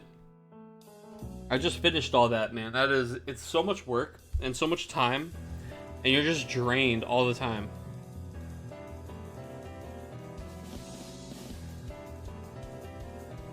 So I'm glad that I could provide a little entertainment for you, at least. Bismarck. Yeah, man, that's so cool. That's awesome, man. Congratulations. I gotta come down and,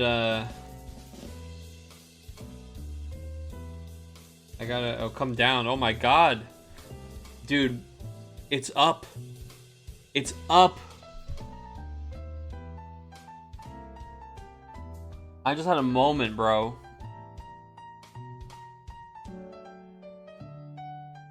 I have to go up to you now. Fuck. I'm below you. I have to come down soon. Yeah, man, I'm only 2.5 hours away. So, I think the returner boys, are coming down next weekend. But I know you're moving in, so that's we'll coordinate another time. I'll come sideways to me. So, dude, Tyler, you ever come to Raleigh, we're absolutely going out. You're more than welcome to stop on by. I live in Alaska, so everything is down. Dude, Alaska, hell yeah, dude. There's, what about that town? I want to go to that town in Alaska that has, like, just the only way to get there is that one tunnel. And, like, most of the people live in the same building. I don't actually want to go there. I just find that place extremely interesting. You're immediately like, you don't want to go there. Hydrate, boys. You're right. I'm sorry. And you did it twice. I was responding to other people.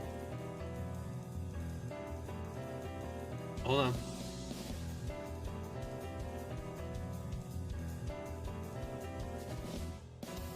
There you go, bud. I got you. Just for you, sir. What rank are we at, Oki?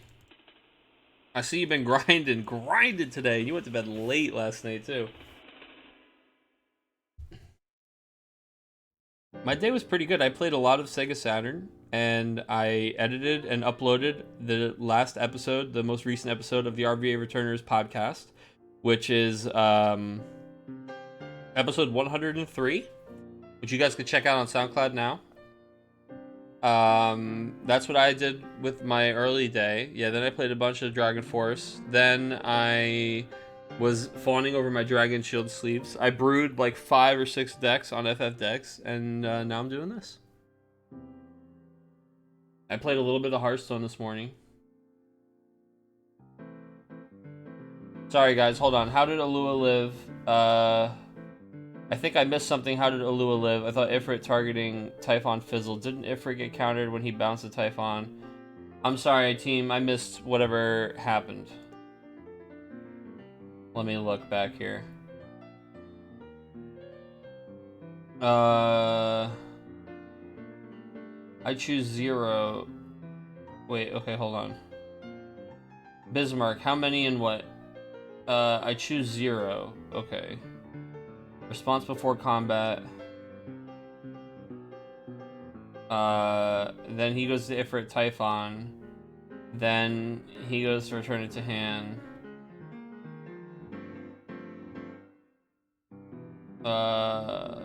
Did he pump the Alua with backups? That's the only, I wasn't watching, so I don't know. But Alua's power can get bigger when she attacks. Was there any of that going on or no?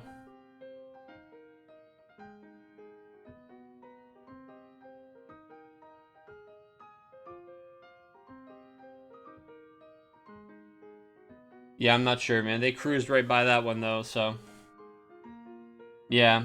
I mean, you guys, Red Lantern, Superman, and Octo, you guys are on top of it. I'm sure you're right. I was being, you know, I was misbehaving. I was hydrating, and I was talking to chat, and I wasn't watching the game. Please forgive me. He dealt Alua damage in response to the attack trigger. Tried to pump with Ifrit, but Ifrit... Yeah, I agree. That seems like it should have been countered. That we shouldn't have gotten the plus 2k. And that the Alua should have died there. It looks like they did something else to it, though. It's gone now. And I think that's game anyway, right? It's GG. That's damage 7. Yeah. So, it all shook out at the end, but I think you guys are right. I think we messed up with how Ifrit resolved there.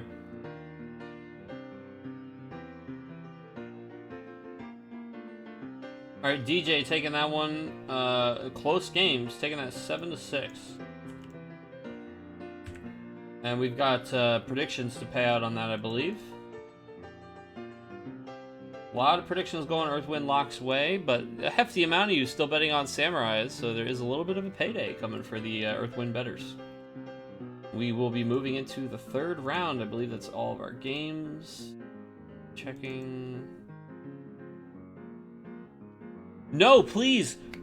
Please interrupt. Like, you guys pay more attention than I pay, because I'm doing the stream production, I'm interacting with chat, I'm goofing off doing my own shit, I get distracted all the time. Maybe I'm brewing a deck on this monitor, who knows? Please, if you see something, feel free to chime in.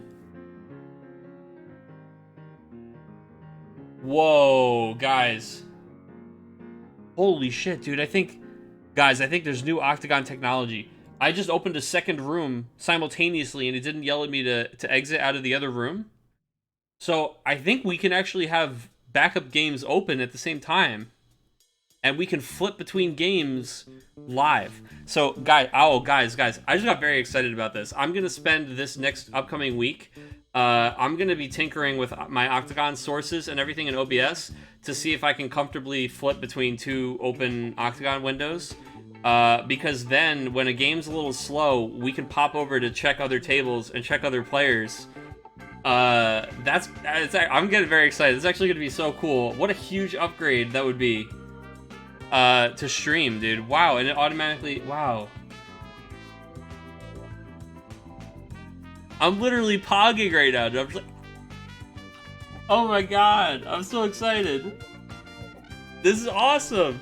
Oh, damn, dude, it always yells at you. Please make sure you close the thing. That's the whole entire reason that I even have the switching table screen, is so I can close one window and open the other window.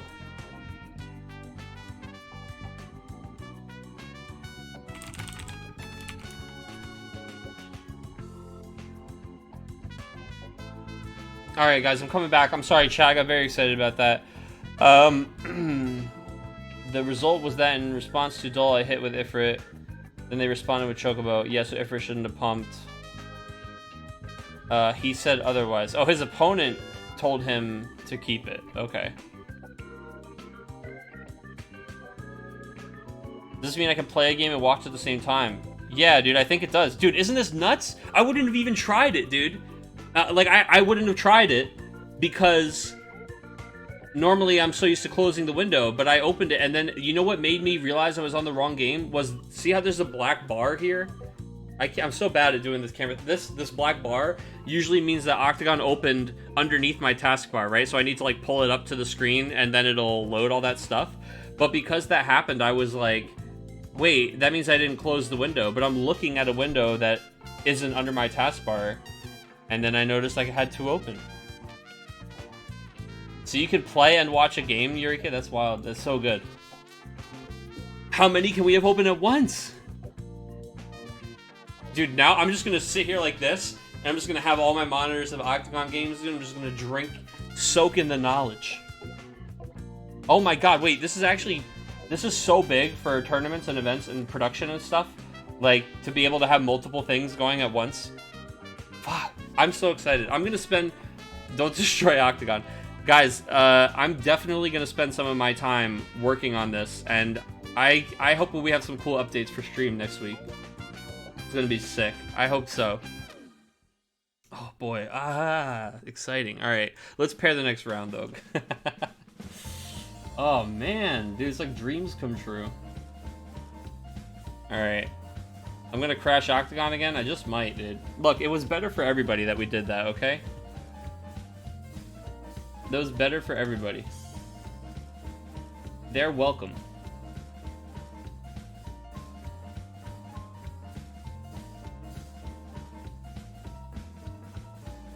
Things like Xanarkin couldn't have happened without us doing that.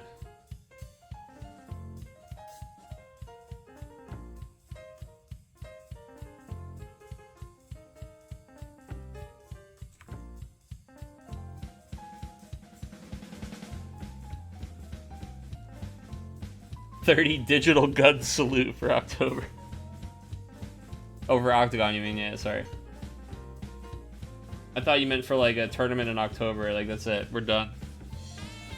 And then I'm like, wait, League of... or Haunted Hotel's not even on Octagon. Alright, I'm dropping some players here. I think everybody is checked out. Alright, next match.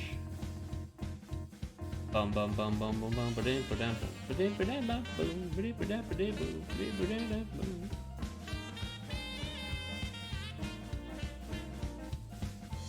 ba-dum. Yeah, Adam, I have so many. I literally have like 10 decks built right now. I can build anything, bro. I got you.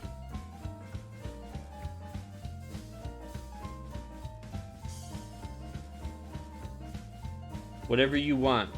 If I build it, you will come? Is that what you're telling me?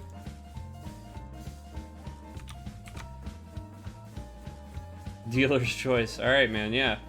You swing on down. Alex and I would be happy to have you, I'm sure.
Hydrate.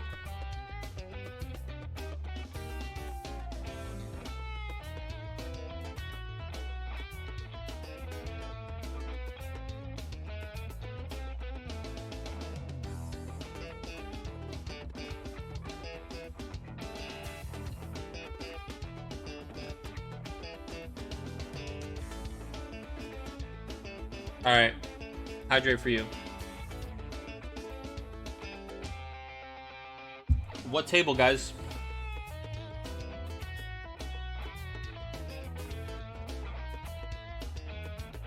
One or two? At table 2, I know that we have Earth, Wind. At table 1, I know that we have Water, Fire, Knights. I don't remember what Sydney's playing, and I don't know if we've seen Justin yet.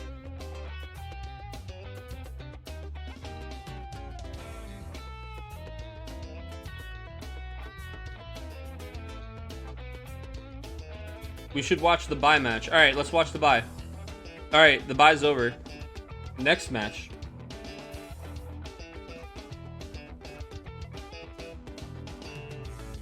We just spectated table 6. We can't watch them again. We just finished watching the bye round.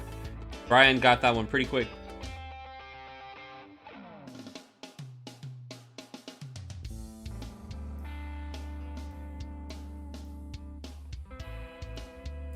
Yeah. You know why Red Lantern Superman? It's the 118th one of these, man. I've gotten used to the usual jokes, right?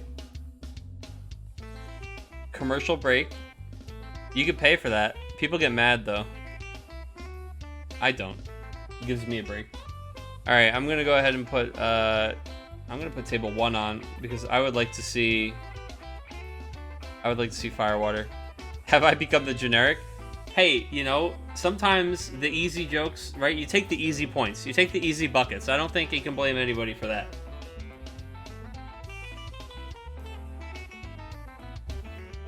You know, great minds think alike or something like that. You know, I'm sure there's some positive here.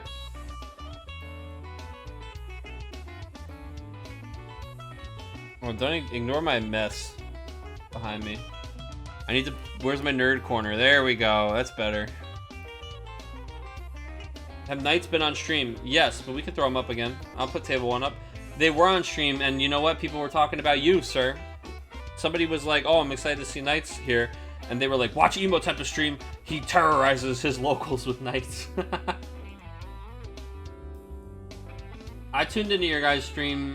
I didn't see any Knights, though. I tuned in at the end. What was it? Last night? 2 nights ago? Monday night, right? I was watching. I was there.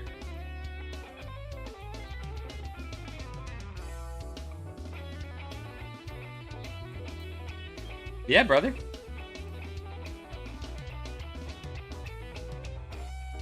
Do we upload deck lists? No, we do not. We don't require deck lists from players, so we don't upload them because... So, I used to try, but the problem was, like, I can't upload it to FFDecks without, like, 4 people. And if I only would have 3 people put in their deck list, and I'm chasing down, like, a 4th person for their deck list, and then, like, they just would not send it to me. Like, if people actually would submit their deck lists every week, I would put them up. But it turns into me, like, chasing players down for deck lists, and it didn't really work out. And I don't want to make people submit a deck list for the weekly. So if they send them to me, you know, I'll put them out. But really, we ended up creating a deck list channel so that if people wanted to ask for them or if they wanted to, like, just share their own, they would. Obviously, that's not as active as you would like to imagine it would be in your dreams when you make a channel like that, but...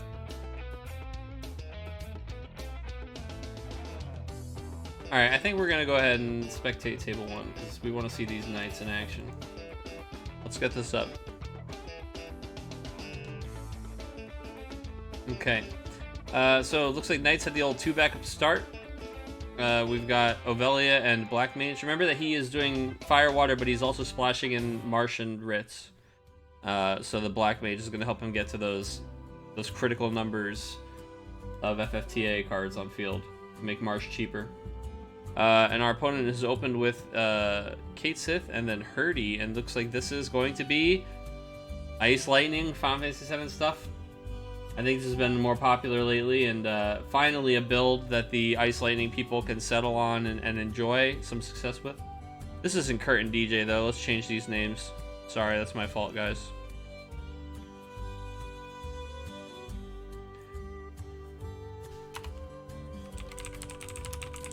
It's JG and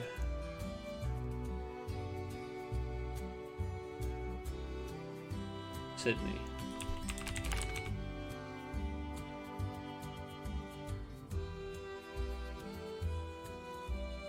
Need more water?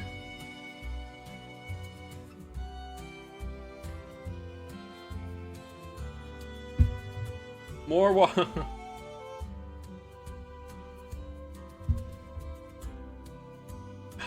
Nom nom nom nom nom.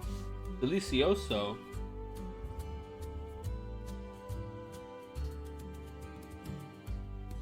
Roche comes in and flips an Agrius into damage, so we get to draw a card, right? Then we just run an Agrius out off of one backup. Draw another card, so you know what? We don't really hate the, Oh, is betting up. Good call, good call. Thank you. Thank you.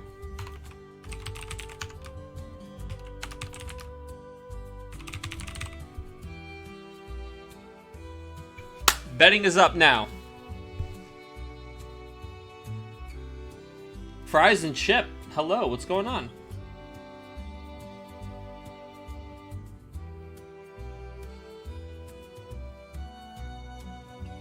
Betting is up. Place your bets. Who's gonna win this one, guys? This could go either way. Oh, a lot of people betting on JG Fitness, though. 10K on Knights. Was gifted a sub, just joined the Discord server yesterday. Awesome. Well, hey, you know what? Flex that gift sub. You have some cool emotes you get to use now. Welcome to the Discord server. That's how people are around here, you know. They'll give you the full welcome wagon.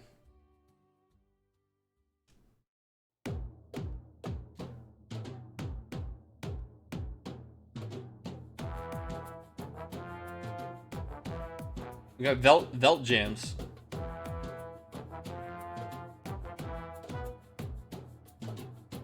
$10K on Knights. Hell yeah. I love Knights.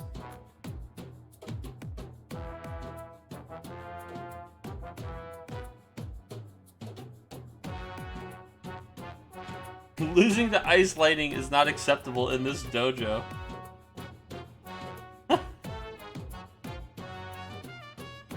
Sorting through my Final Fantasy cards right now. That's great. Yeah, perfect time for stream.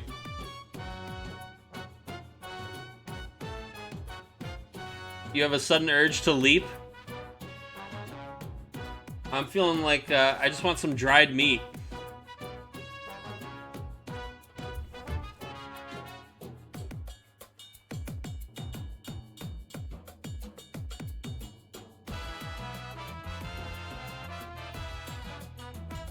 Such a good version of this song.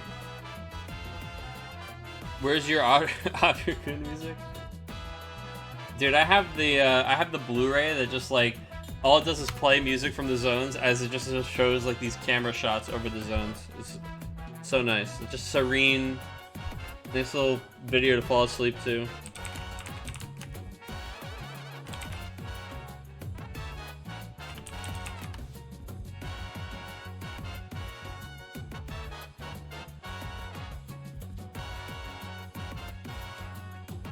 Dude, Oki, you can still get Final Fantasy stuff. Look, wait, no joke, dude, look.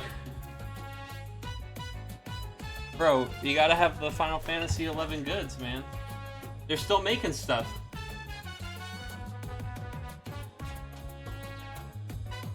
Look at the back of this shirt, dude, hold on.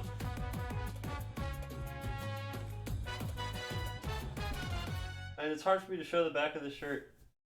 But it's like a map of the whole Windhurst area. Yeah, dude, it's just on the Square Enix store. It's official merch.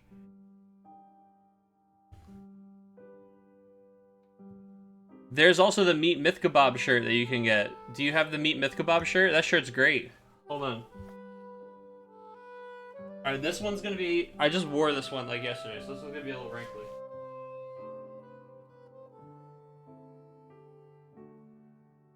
You'll have to forgive this one. This one's coming right out of the hamper.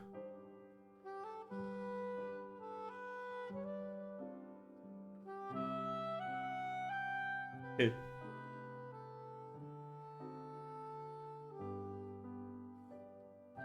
It's just a shirt about the Meat Myth Kebab, dude. And on the back of the shirt, it has a Mithra with a Kraken club running after some snippers.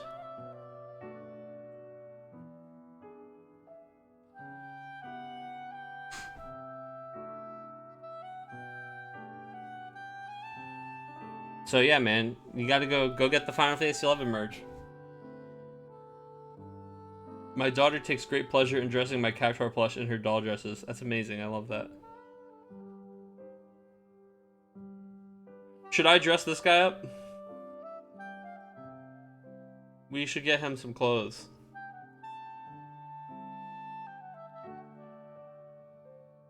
I don't know how to tell.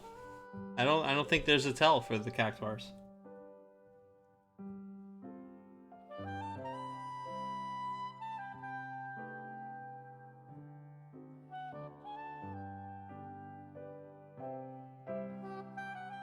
Dude, so Oki has got all of his channel points going on number 2.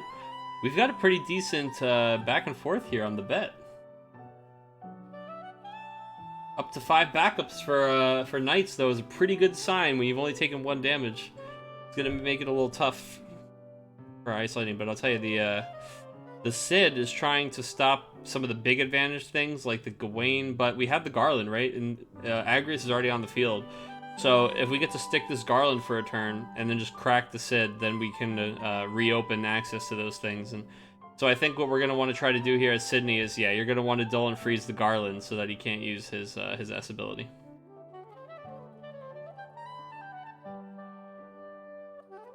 Yeah, yeah, fries, 100%. The shipping from the Square Enix store is absolutely absurd. It's ridiculous. It's obscene. Nobody should have to pay that much to ship or to buy anything from anybody's store. I don't know what the hell they're doing, but I've also paid for it a couple of times. You know what I mean? It's like you're gonna. What am I gonna do? You know?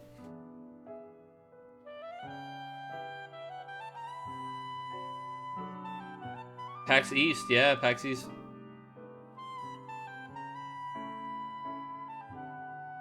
Dude, that 14 Shadowbringers mat where the art isn't even centered, that mat drives me insane. I don't know who finalized the design on that. That Shadowbringers mat looks like shit. How is that thing not centered in the mat? Like, the picture is not, the size of the black bars on the sides are different. Like, hello? What?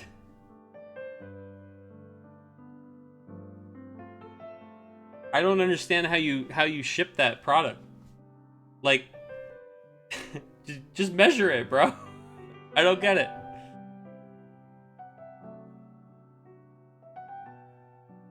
Yeah, Eureka. It feels like they just stick like $8 to $10 on there, right? Where they just kind of tack it on.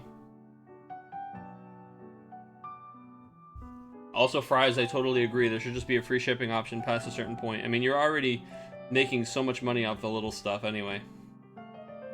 Their stuff is priced at such a premium. Like, yeah, it's very expensive. Says the guy wearing the Final Fantasy XI shirt, you know, is what it is. So JG gets a turn here, and I say gets a turn because this is his turn. He has to figure out how to do something about the board or lose. And, you know, Susano is the answer, but without Susan here, or sorry, without an answer to Sid Randell, he can't do it. I love Alchemist. What a good card. So really, if anybody is still sleeping on this card, this is a massive increase to card quality for slight card disadvantage. And really, like, it usually translates to like winning the game or something like this, where like I need a critical out, right? Let's say he has a summon in his hand. Yeah, there it is. So Kukulane, he's gonna go get. Looks like he can trade it into Kukulane or something that can kill the Sid. So now, and he also draws the card off of the Garland. Did he do that? Sure he did, right?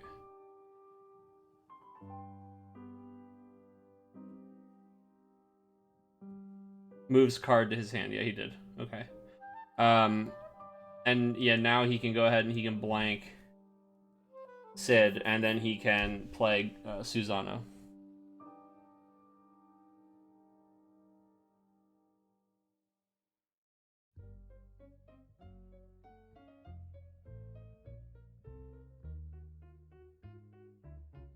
Did I call him Susan? Yeah, it's Susan, bro.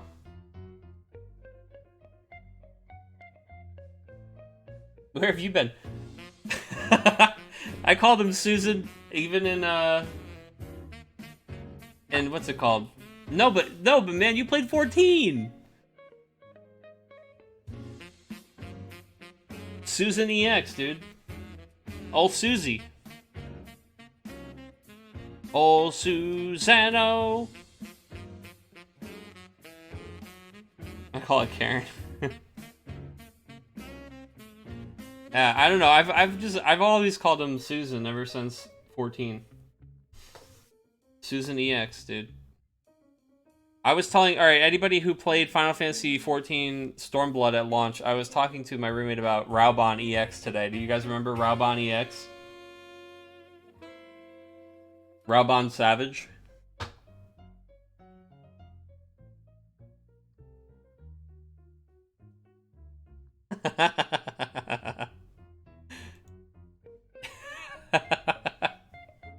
I beat Raubon EX shirt, dude. I was talking about how insane the Stormbringers, or sorry, the Shadowbringers launch was. Like how it was just so smooth that that none of the releases before that had been as smooth. That there had always been some kind of issue that was so big that it was a meme to anybody who was playing in those first few days. And I used Raubon EX as my example. Yeah, you know why I was talking about that? Because I said, I don't know how they could pull it off with this, like, all the people they have right now. I think there's probably a 0% chance that the cross data center stuff happens before 6.1. Yeah, I think that they just continue with all that kind of stuff that they learned a lot about, those things. Just like design for like the flow of players.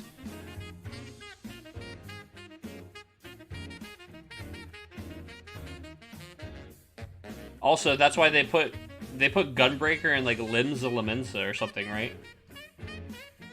And Dancer, oh no, Dancer was in Limsa, and Gunbreaker was in Gridania or Ul'dah, one of them.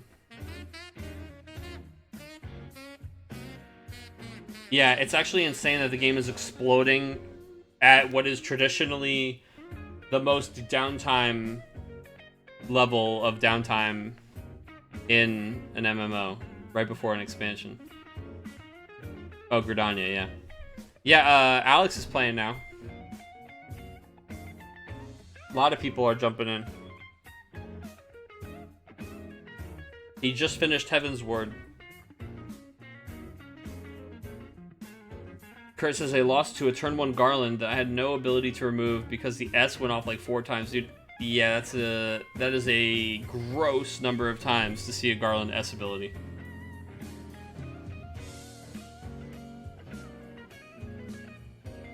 Yeah, Hunter's still playing. He's in our FC.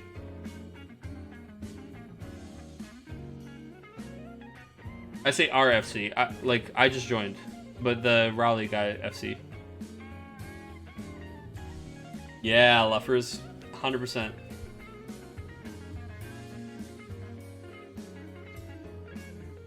I think that they're figuring this out right now.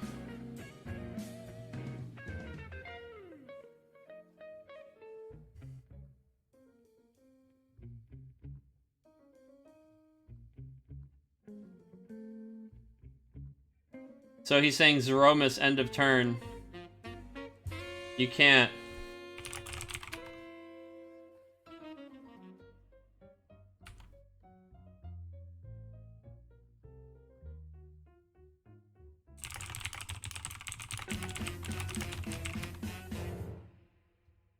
There is priority.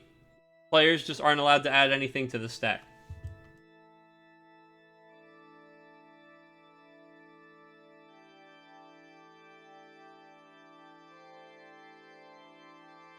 And that's good game. 7 damage, and that is going to Ice Lightning. Uh-oh, Eureka. Oh, Oki's already calling for his money, dude. Oki's already calling for his money. I don't want to be in this dojo. Oh my god, look at them coming out of the woodwork looking for their money, dude. Alright, guys, I'm paying up. I'm paying up. He's generous, chat. He just donated. This has been a massive redistribution of wealth. There it is, guys. There's the big old payout.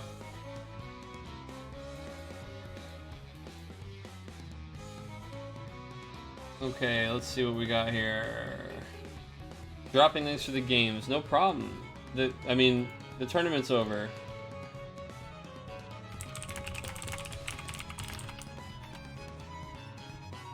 I love people who drop when they've played their last round of Swiss. Yeah, just drop me.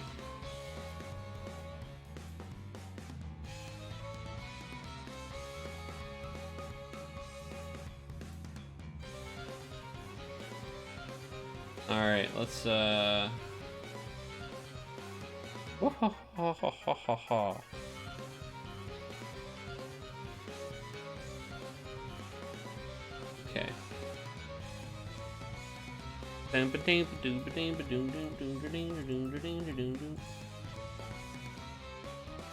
Fair bring next round.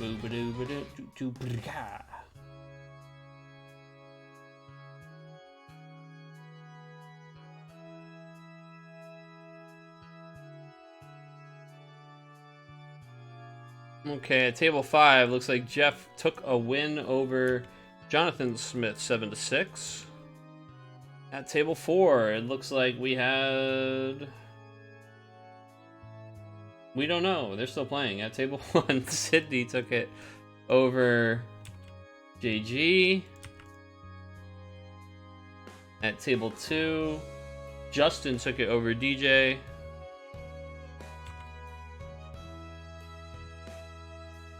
At table 3, Ryan took it over Kurt.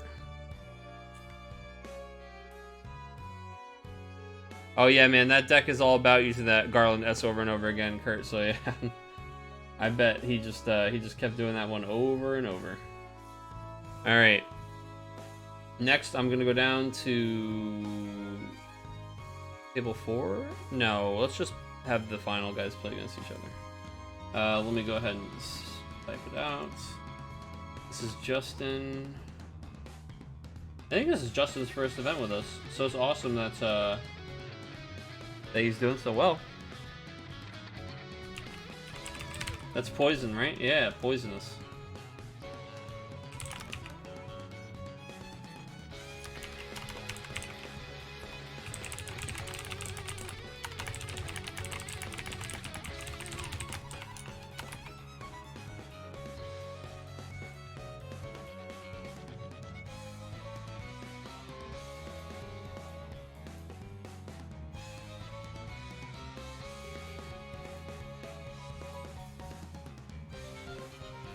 I love this. These guys talking about their game in chat after the fact. He's like, this is what I needed. He's like, oh man, were you able to get that out? No, but I was hoping I could get it. It's pretty cool. Yeah, Kurt, it's it's like his own unique Earth, Wind, Fire deck. People are lovingly calling it Viridian's Pile, but really he calls it like Naya Garland, little Magic reference. Just a control Garland deck.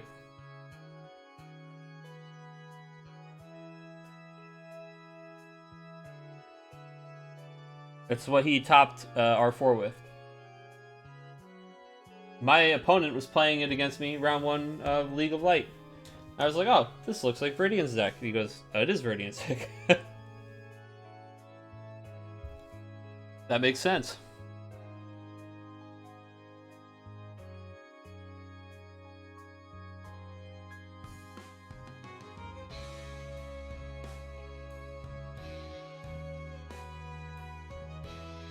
Alright, so we've got Poisonous versus Sydney. Or Poisonous and Octotrode, sorry. That's Sydney and Justin. Justin, I'm gonna botch your last name here. Eriquezo in finals. I see that they are sitting there at table 1. As soon as the room comes up, we'll pull it up for you guys.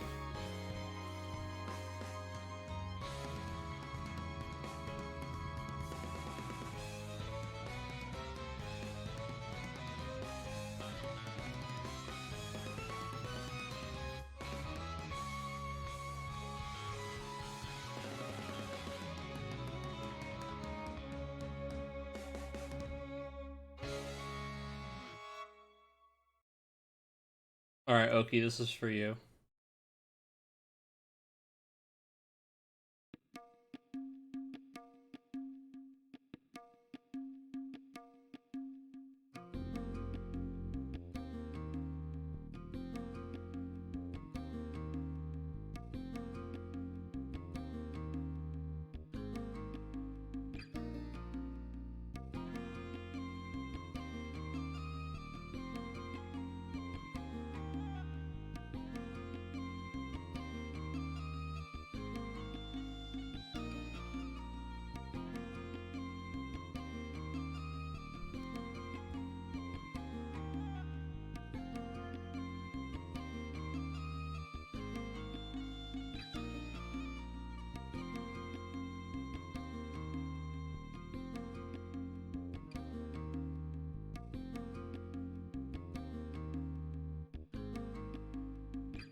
No, not quite. It might be similar, I guess. This is from Final Fantasy 11. This is Bustle of the Capital. It's the theme song for Artagun.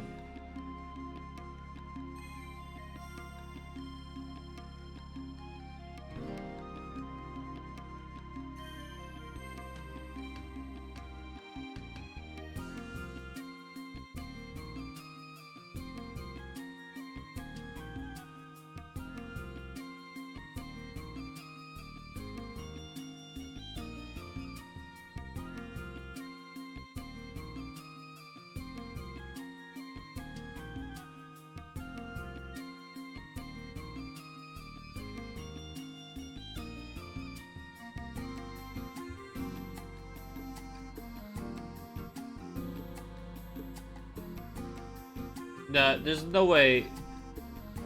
There's like a 0% chance that this is a remix of a song from another game.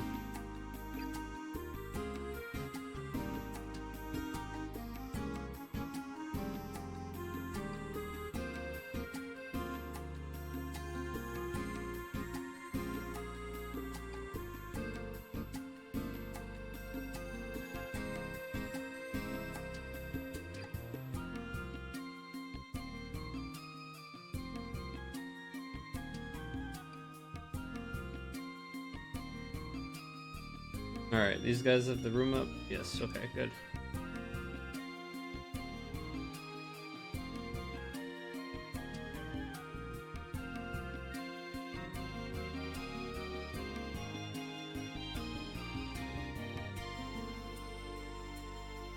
Oh my god, that's a Chad play. He dropped the turn 1, the turn 1 Sid. Bro.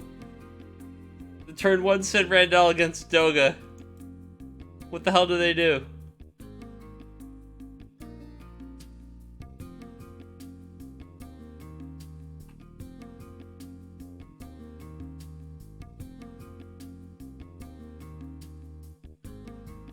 I promise I'll get... Hold on one second, guys. We're getting the names up.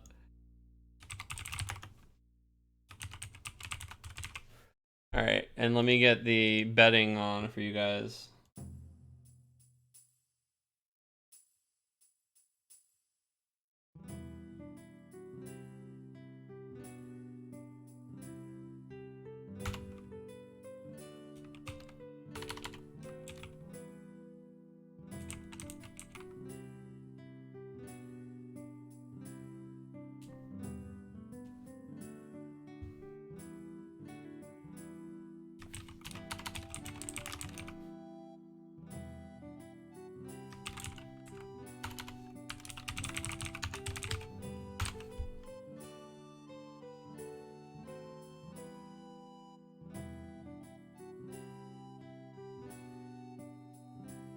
There you go, guys.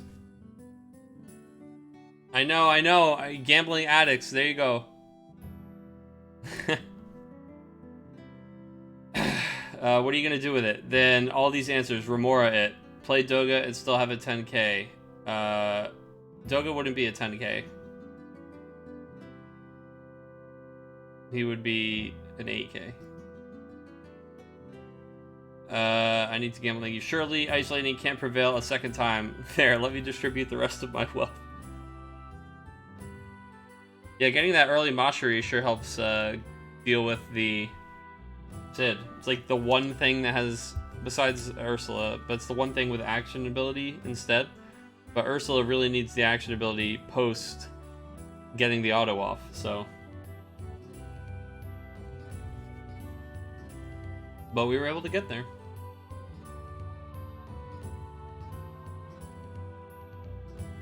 I mean, I don't know if that was a hard read on what his opponent is playing in the finals here, or if Sydney was, just out of any good turn 1 options, so he chose to do that instead.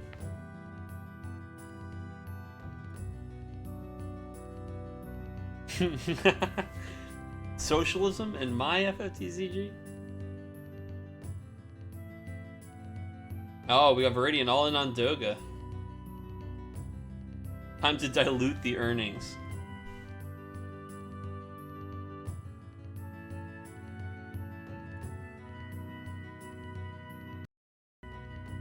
I hit the mute tab, I'm sorry, I didn't mean to do that. I was trying to switch tabs.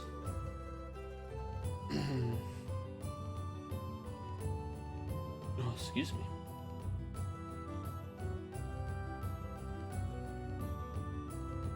I want to put stuff on these sleeves so bad right now, man.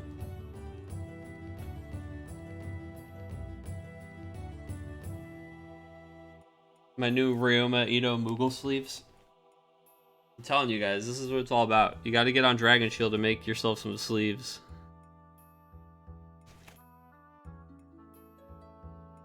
For anybody who wasn't here earlier in the stream. They don't ship to Japan, dude, that sucks. I'm over here ripping off art left and right. Or Canada, yikes.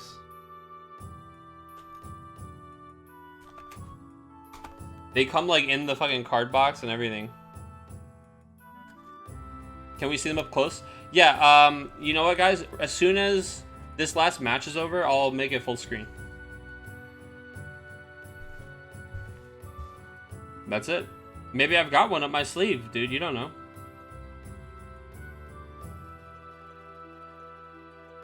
A man would have to be mighty confident to order those sleeves, you know?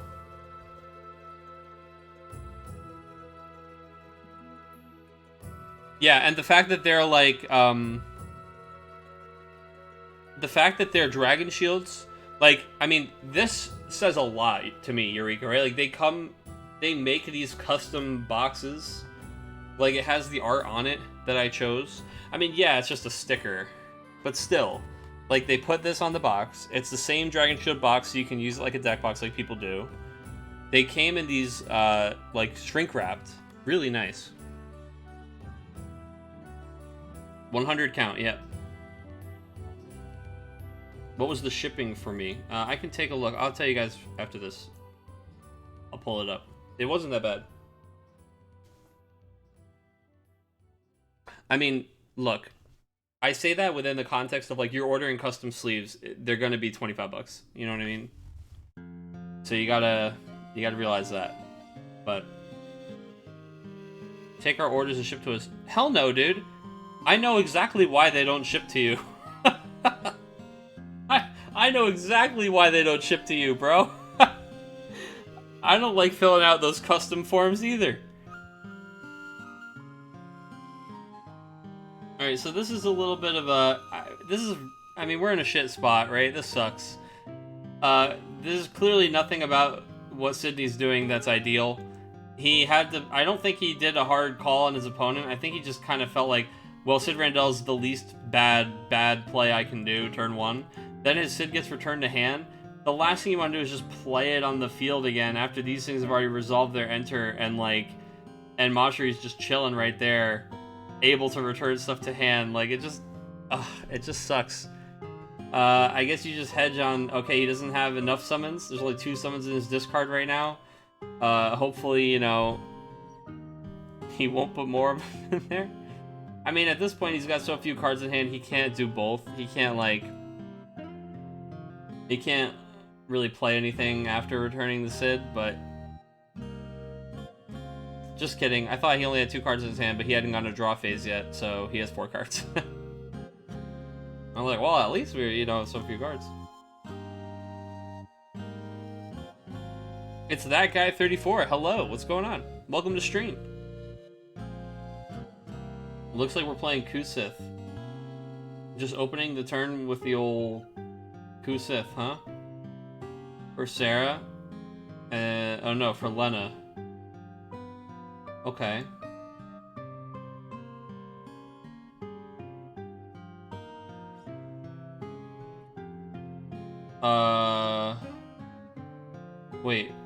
Wait, who?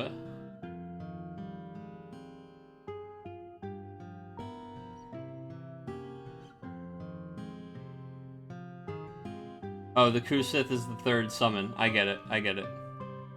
So the 3rd, he casts the Kusith just to put a 3rd summon in there.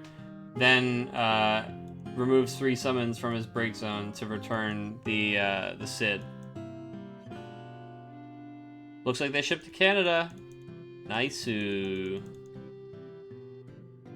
so we bounce the Sid back to hand. And we play... Oh, we discard. We pay 4 for a Sarah Mobius. And we're just gonna fight the Sarah Mobius. Yeah, oh god. Oh no.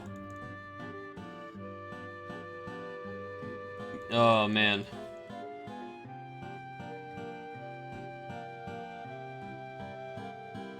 Well, I don't think this is looking so hot for Ice Lighting. Again, guys, this is Ice Lighting's problem, is they actually can't do anything about this board, right? They can stop the attacks for like a turn if they play certain cards, right? They freeze down all these forwards. But it's tough, man. It's not ideal. The worst part about having to play those early turns is that we're just gonna have to draw, like, all these backups in the mid-game because we missed them early.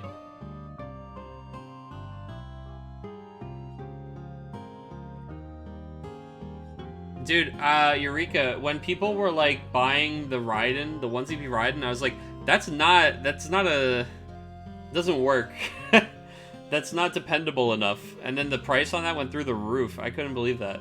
I don't think it's good enough.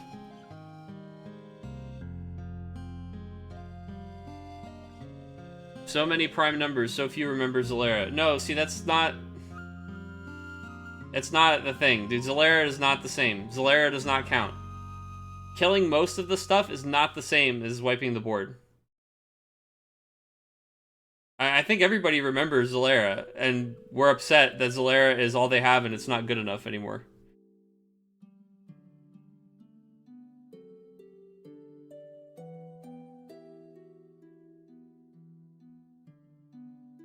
That's why we've been talking about how I wish there was something that they could have that like that broke frozen forwards or something, you know? Like Zalera is good in some instances, but even if they Zalera and you leave up the Doga, it's just like Lena into Sophie, boom, right? I'm just gonna play Doga next time. I mean, I guess you could. Doesn't always. It's not like Doga's an auto win, but I guess you could play Doga if you want. You know that you're playing. I mean, like, come on, really? Let's just take a step back for a second and say you definitely know that you were playing a bad matchup for Doga, right?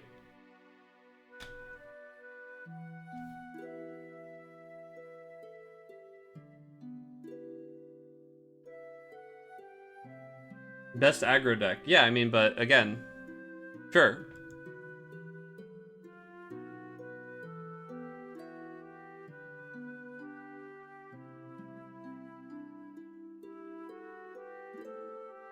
Yeah.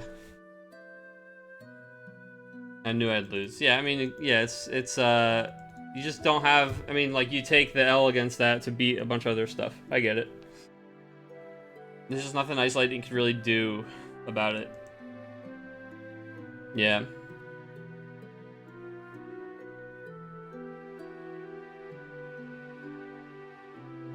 There's plenty of stuff other decks can do about it, but Ice Lightning, the number of answers is like 0.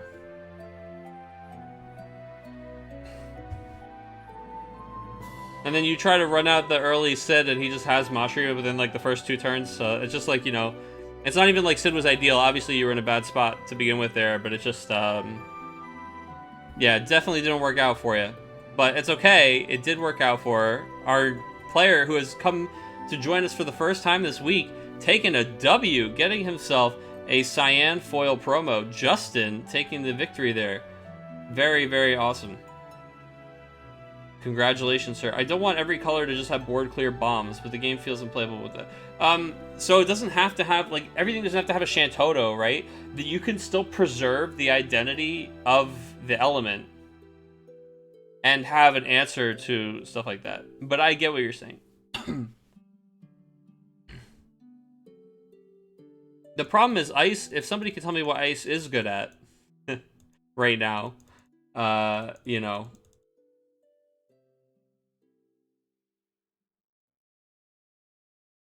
Yeah, Eureka, 100%.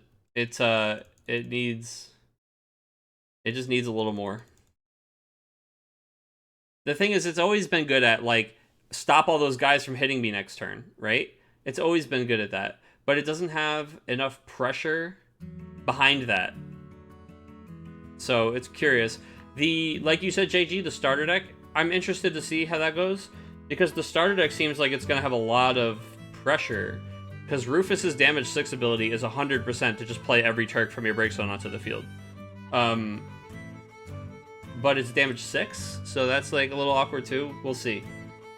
But that might be some of the explosiveness with forwards that the element combo is looking for.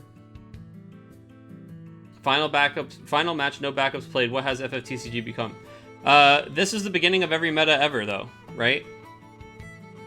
Like aggro gamers doing well is how the first like month of every meta shakes out, and it's been extended a bit in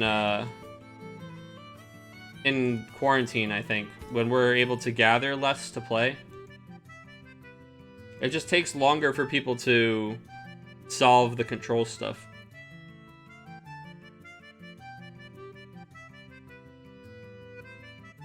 Yeah, JG, my understanding is that I don't play Magic, but I think there's something called like slivers. Is that what it is? Where they all like do stuff for each other. I hear the Turks are like that. Takes longer for people to start playing monks. I mean, yeah, I'm playing monks right now, which I'm thoroughly enjoying.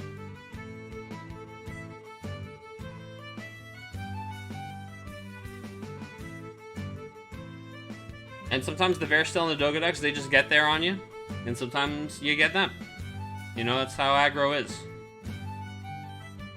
But I think the issue is rarely early in a set are aggro decks this consistent, and like while people are still trying to puzzle out their own things. So like let's look for example at the games tonight, right? It's like somebody's trying to prove that Fire Water Knights works. Somebody's trying to prove that Ice Lightning works. Somebody's trying to like these are a lot of these things aren't even really like highly tested where it's like, oh, that's the list I'm playing, right? It's like these people are still testing them.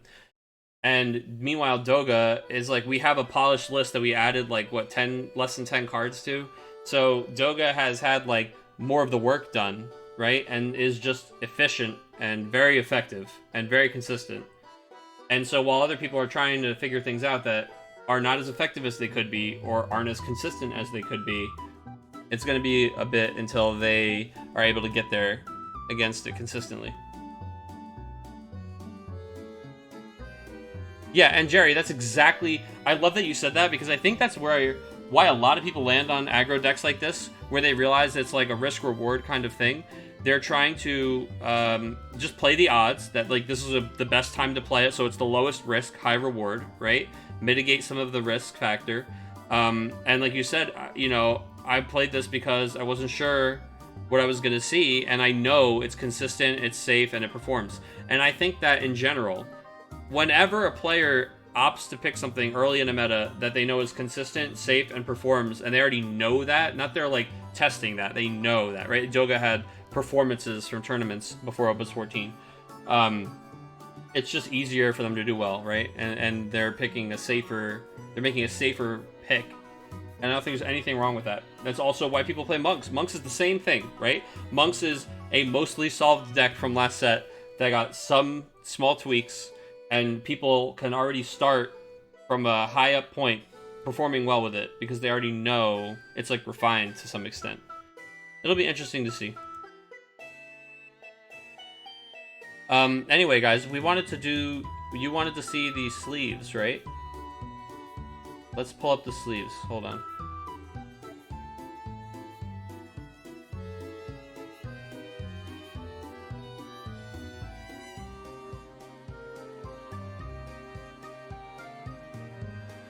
Yeah, Eureka, that's true, but my counter argument to that, not even really an argument, but my point to that would be that, while Monks did change more cards, all it did was, like, make the same things that it likes to do more consistent, right?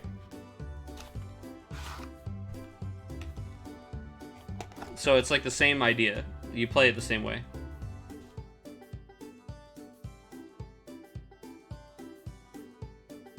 Alright, guys, so here's the, discover something other than Doga. Guys, you know what? You guys just have to try to discover something other than... All you gotta do is just put the work in. There's no secret.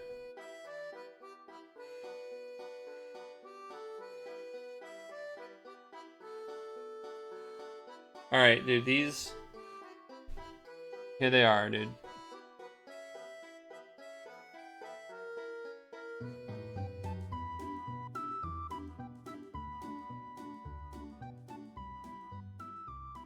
Mont Blanc and the Moogles is very nice. And then let me get the other ones out.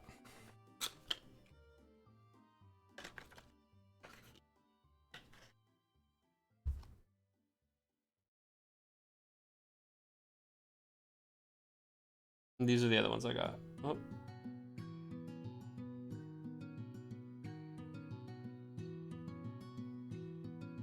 Sorry, it's having a hard time focusing on this shit.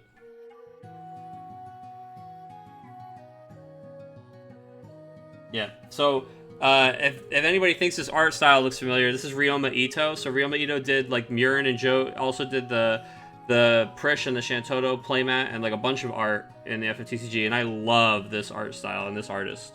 So they drew this and they put it on like Twitter. It's like a personal little thank you sketch that they made, and I loved this. So I thought this was really unique, cool art. So I wanted that on some sleeves. And then I just always thought Sky Pirates is very fun right now. And Chris doesn't know I have these yet. I'm going to give him half of the 12 ones. He's going to love them. But yeah. Yeah, they gave me... Look at all these, dude.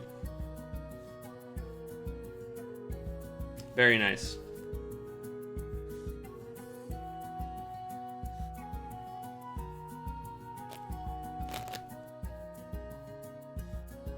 Okay. Alright, guys. I'm done here for tonight. Thank you for tuning in. Congratulations again to our new player. I was just about to say Poison. I just want to make sure. There were so many Jonathans tonight. Justin, I'm going to remember your name. I'm going to learn it. I'm going to drill it into my head. Congratulations on winning tonight. If you could do me a favor, I know you're in chat. If you could message me, Snugsy, in the Discord, just send me your address, and we'll make sure that we get that promo sent over to you. But for everybody else, thank you so much for coming out tonight and for watching the tournament. We'll get results posted in the Discord in just a second. And that's it. I might be streaming tomorrow because I'm home off work with nothing to do. So I might play Final Fantasy III, the Pixel Remaster. I might just jam some decks on Octagon to test. Or I might just play Battlegrounds. We'll see. But I'll see if I can throw something on tomorrow for the people. Otherwise, that's it for us. And we will be back next week at the same time, same place, 7 p.m.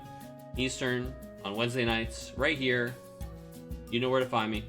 Until next time, guys, thank you so much. Don't forget, we put the new episode of the RVA Returners podcast, so if you want to hear me talk a little bit about R4 and the NA meta from the weekend, I'm trying to catch Chris up a little bit on Opus 14. He's very excited about Sky Pirates, and he wants to play Sky Pirate decks, so he's back and tuned in and wants to hear all about stuff, so we have a great episode for you guys. It's on the SoundCloud. You can also go to rvareturners.com, and you can catch the link to the SoundCloud there.